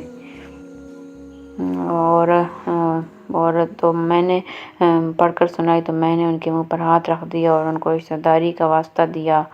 دے کر کہا کہ وہ بس کر دیں، اور تم جانتے ہو میں محمد جب کوئی بات کہے تو وہ غلط نہیں ہوتی، تو مجھے ڈر ہوا کہ تم پر کہیں عذاب نہ اتر آئے۔ حضرت ابن عمر فرماتے ہیں کہ قریش حضور صلی اللہ علیہ وآلہ وسلم کے بارے میں مشورہ کرنے کے لیے جمع ہوئی اور مسجد میں بیٹھے ہوئے تھے۔ تو عتبہ بن ربیع نے قریش سے کہا کہ مجھے اجازت دو، میں محمد کے پاس جا کر ان سے بات کر لوں گا۔ عتبہ وہاں سے اٹھ کر آپ کے پاس آ کر بیٹھ گیا اور کہنے لگا اے میرے بھتیجے، میں یہ سمجھتا ہوں کہ اب ہم سب میں سب سے زیادہ بہتر گھر والے ہیں اور سب سے زیادہ بڑے رتبے والے ہیں، لیکن آپ نے اپنی قوم کو ایسی مصیبت میں مبتلا کر دیا کہ کسی نے اپنی قوم کو ویسی مصیبت میں مبتلا نہ کیا ہوگا۔ اگر اس کام سے آپ مال جمع کرنا چاہتے ہیں تو آپ کی قوم اس بات کی ذمہ داری ہے کہ آپ کو اتنا مال جمع کر کے دیں گے کہ آپ ہم میں سب سے زیادہ مالدار ہو جائیں گے۔ اگر آپ سرداری حاصل کرنا چاہتے ہیں تو ہم آپ کو اپنا سب سے بڑا سردار بنا لیں گے، آپ کی قوم میں آپ سے بڑا کوئی سردار نہ ہوگا، ہم آپ کے بغیر کوئی فیصلہ نہیں کیا کریں گے۔ اگر یہ سب کوئی جنات کے ایسے اثر کی وجہ سے ہے جسے آپ اپنے خود زائل نہیں کر سکتے، تو جب تک آپ ہم کو مزید علاج کی تلاش میں معذور نہیں قرار دیں گے، ہم آپ کے علاج کرانے کے لیے اپنے خزانے خرچ کرتے رہیں گے۔ اگر آپ بادشاہ بننا چاہتے ہیں تو ہم آپ کو اپنا بادشاہ بنا لیتے ہیں۔ آپ نے فرمایا اے ابو ولید، تم اپنی بات پوری کر چکے؟ عتبہ نے کہا جی ہاں۔ اب حضرت ابن عمر فرماتے ہیں کہ آپ نے سورۃ قم سجدہ پڑھنی شروع کی تو جہاں تک آیا سجدہ بھی پڑھ لی، پھر آپ نے سجدہ تلاوت کی، لیکن عتبہ اپنی پشت کے پیچھے ہاتھ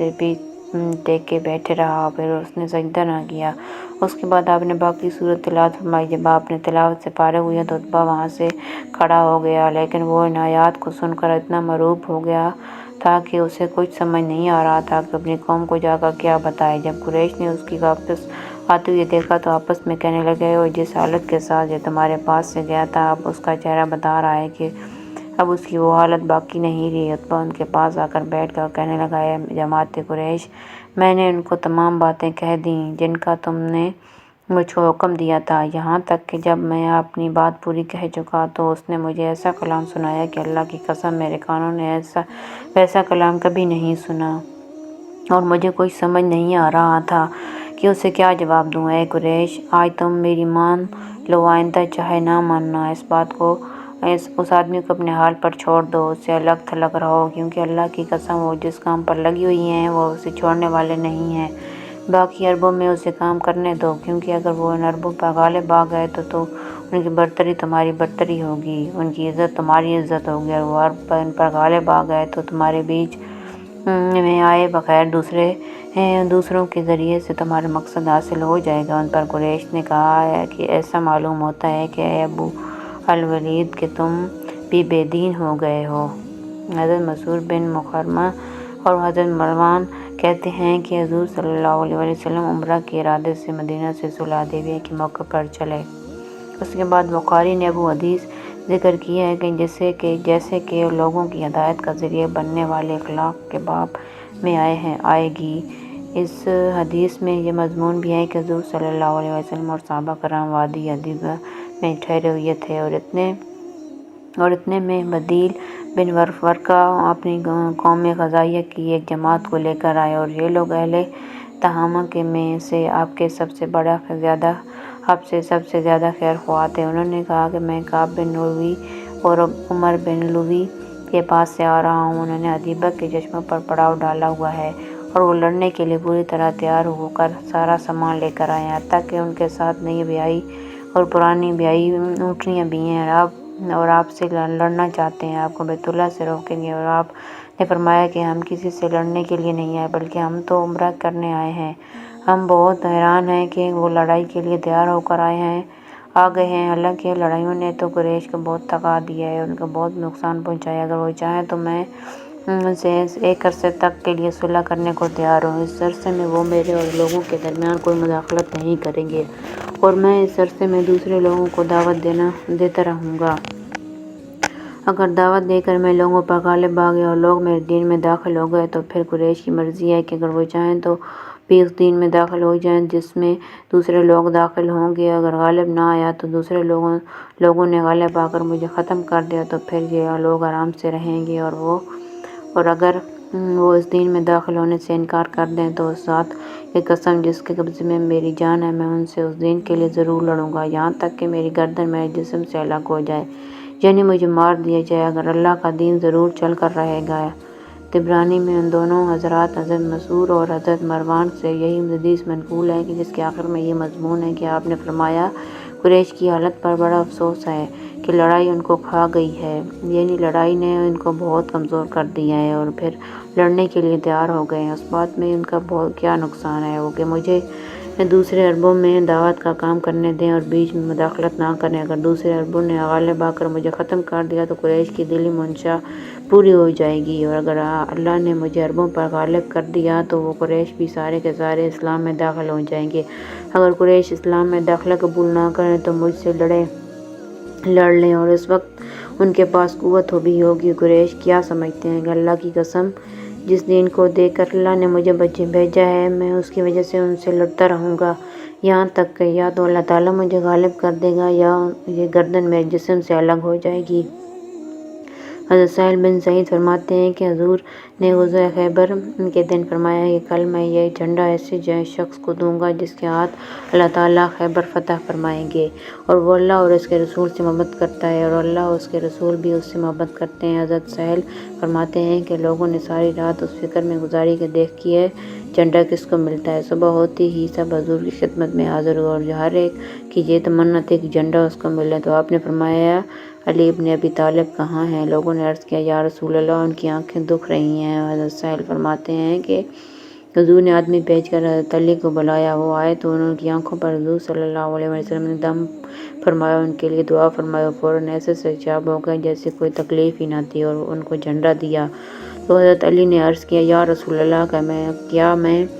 ان سے اس لیے لڑوں کہ تاکہ وہ ہمارے جیسے ہو جائیں؟ آپ نے فرمایا کہ تم اطمینان سے چلتے رہو یہاں تک کہ ان کے میدان میں پہنچ جاؤ، پھر ان کو اسلام کی دعوت دو، اللہ تعالیٰ کے جو حق میں ان پر واجب ہیں کہ ان کو بتاؤ۔ اللہ کی قسم، تمہارے ذریعے سے اللہ تعالیٰ ایک آدمی کو ہدایت دے دیں، یہ تمہارے لیے اس سے زیادہ بہتر ہے کہ تمہیں سرخ اونٹ مل جائیں۔ حضرت مقدار بن عمر فرماتے ہیں کہ میں نے حکم بن کیسان کو گرفتار کیا تو ہمارے امیر صاحب نے ان کی گردن اڑانے کا ارادہ کیا، تو میں نے کہا آپ اسے رہنے دیں، ہم اسے حضور کی خدمت میں لے جائیں گے۔ چنانچہ ہم انہیں حضور کی خدمت میں لے کر آئے۔ حضور نے ان کو اسلام کی دعوت دینے لگے اور بہت دیر تک دعوت دیتے رہے۔ جب زیادہ دیر ہو گئی تو حضرت عمر نے عرض کیا، یا رسول اللہ، آپ اس سے کس امید پر بات کر رہے ہیں؟ اللہ کی قسم، یہ کبھی بھی مسلمان نہیں ہوگا، آپ مجھے اجازت دیں کہ میں اس کی گردن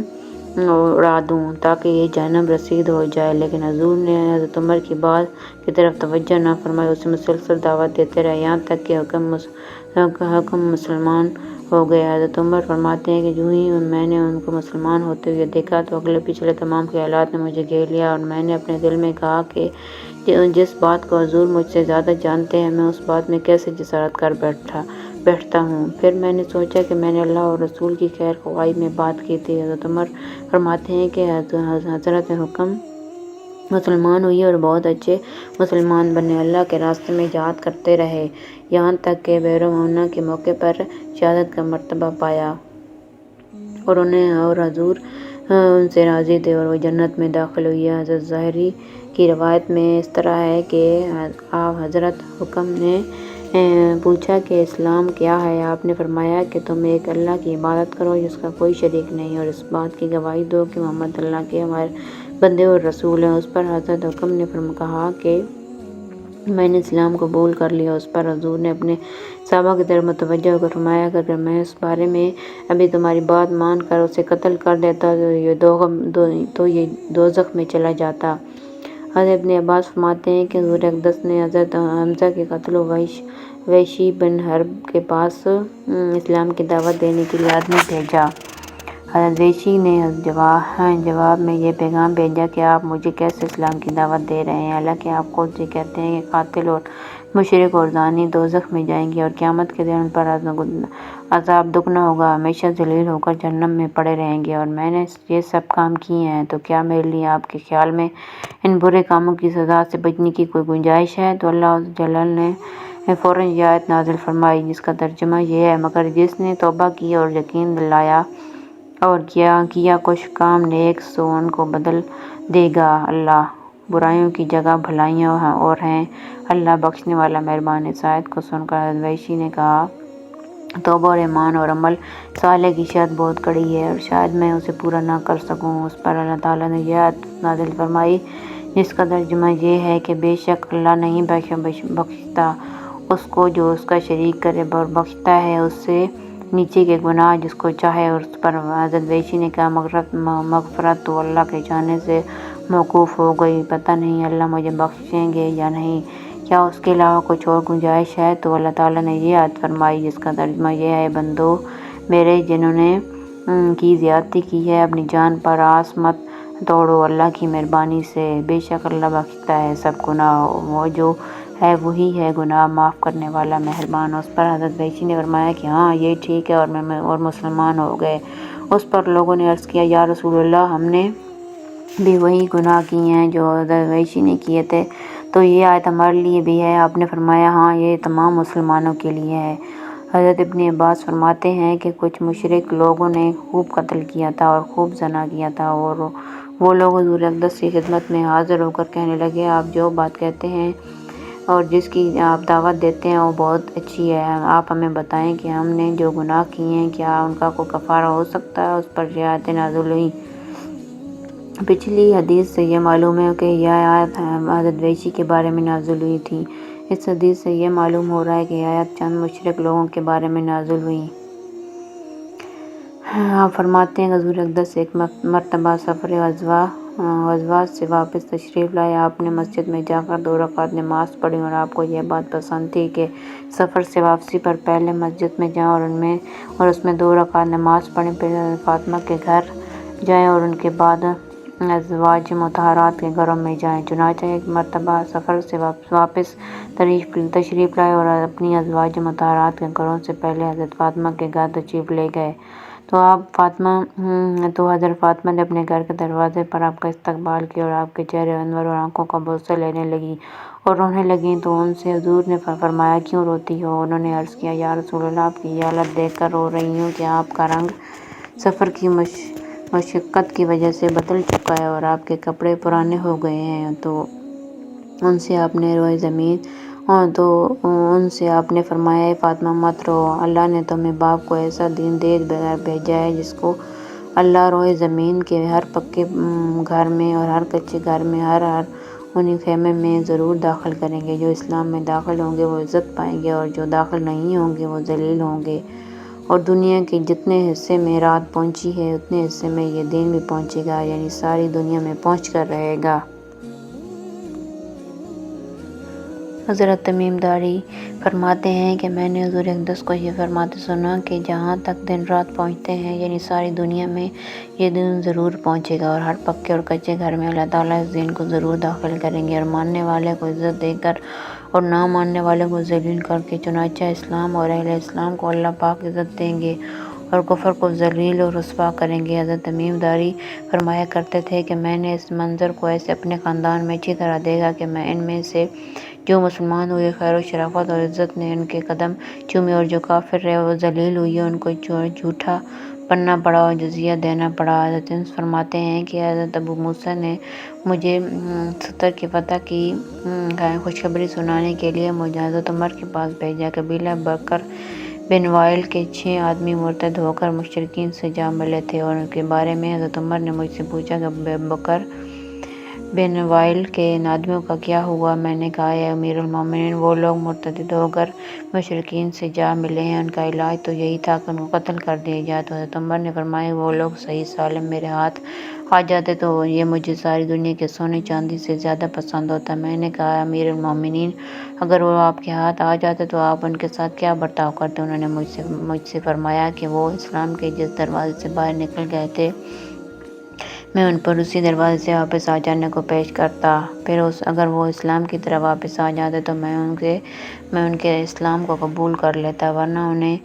جیل خانے میں ڈال دیتا۔ حضرت عبدالرحمن قاری کہتے ہیں کہ حضرت ابو موسیٰ کی طرف سے ایک آدمی امیر المومنین حضرت عمر بن خطاب کی خدمت میں حاضر ہوا۔ حضرت عمر نے ان سے لوگوں کے حالات پوچھے جو اس نے بتائے، پھر حضرت عمر نے فرمایا، تم نے اس کے ساتھ کیا برتاؤ کیا؟ تو اس نے کہا، اسے بلا کر اس کی گردن اڑا دی۔ حضرت عمر نے فرمایا، کیا تم نے اسے 3 دن قید کیا اور روزانہ اسے 1 روٹی کھلائی اور اس سے توبہ کروائی؟ اگر تم ایسا کر لیتے تو شاید وہ توبہ کر لیتا، اللہ کے دین میں واپس آ جاتا۔ اے اللہ، اس موقع پر میں موجود نہیں تھا اور نہ ایسا کرنے کا میں نے حکم دیا تھا، اور اب جب مجھے اس واقعے کا علم ہوا تو میں اس سے راضی بھی نہیں ہوا۔ حضرت عمر بن العاص نے حضرت امیر المومنین حضرت عمر کو یہ خط لکھا جس میں انہوں نے ایک آدمی کے بارے میں پوچھا کہ وہ اسلام میں داخل ہوا، پھر کافر ہو گیا، پھر اسلام میں داخل ہوا، پھر کافر ہو گیا، یہاں تک ایسا اس نے کئی مرتبہ کیا، کیا اس سے اسلام قبول کیا جائے؟ تو حضرت عمر نے ان کو یہ جواب لکھا کہ جب تک اللہ پاک لوگوں سے اسلام قبول کرتے رہے ہیں تم بھی اس سے اسلام قبول کرتے رہو، لہٰذا اب اس پر اسلام پیش کر کے دیکھو، اگر وہ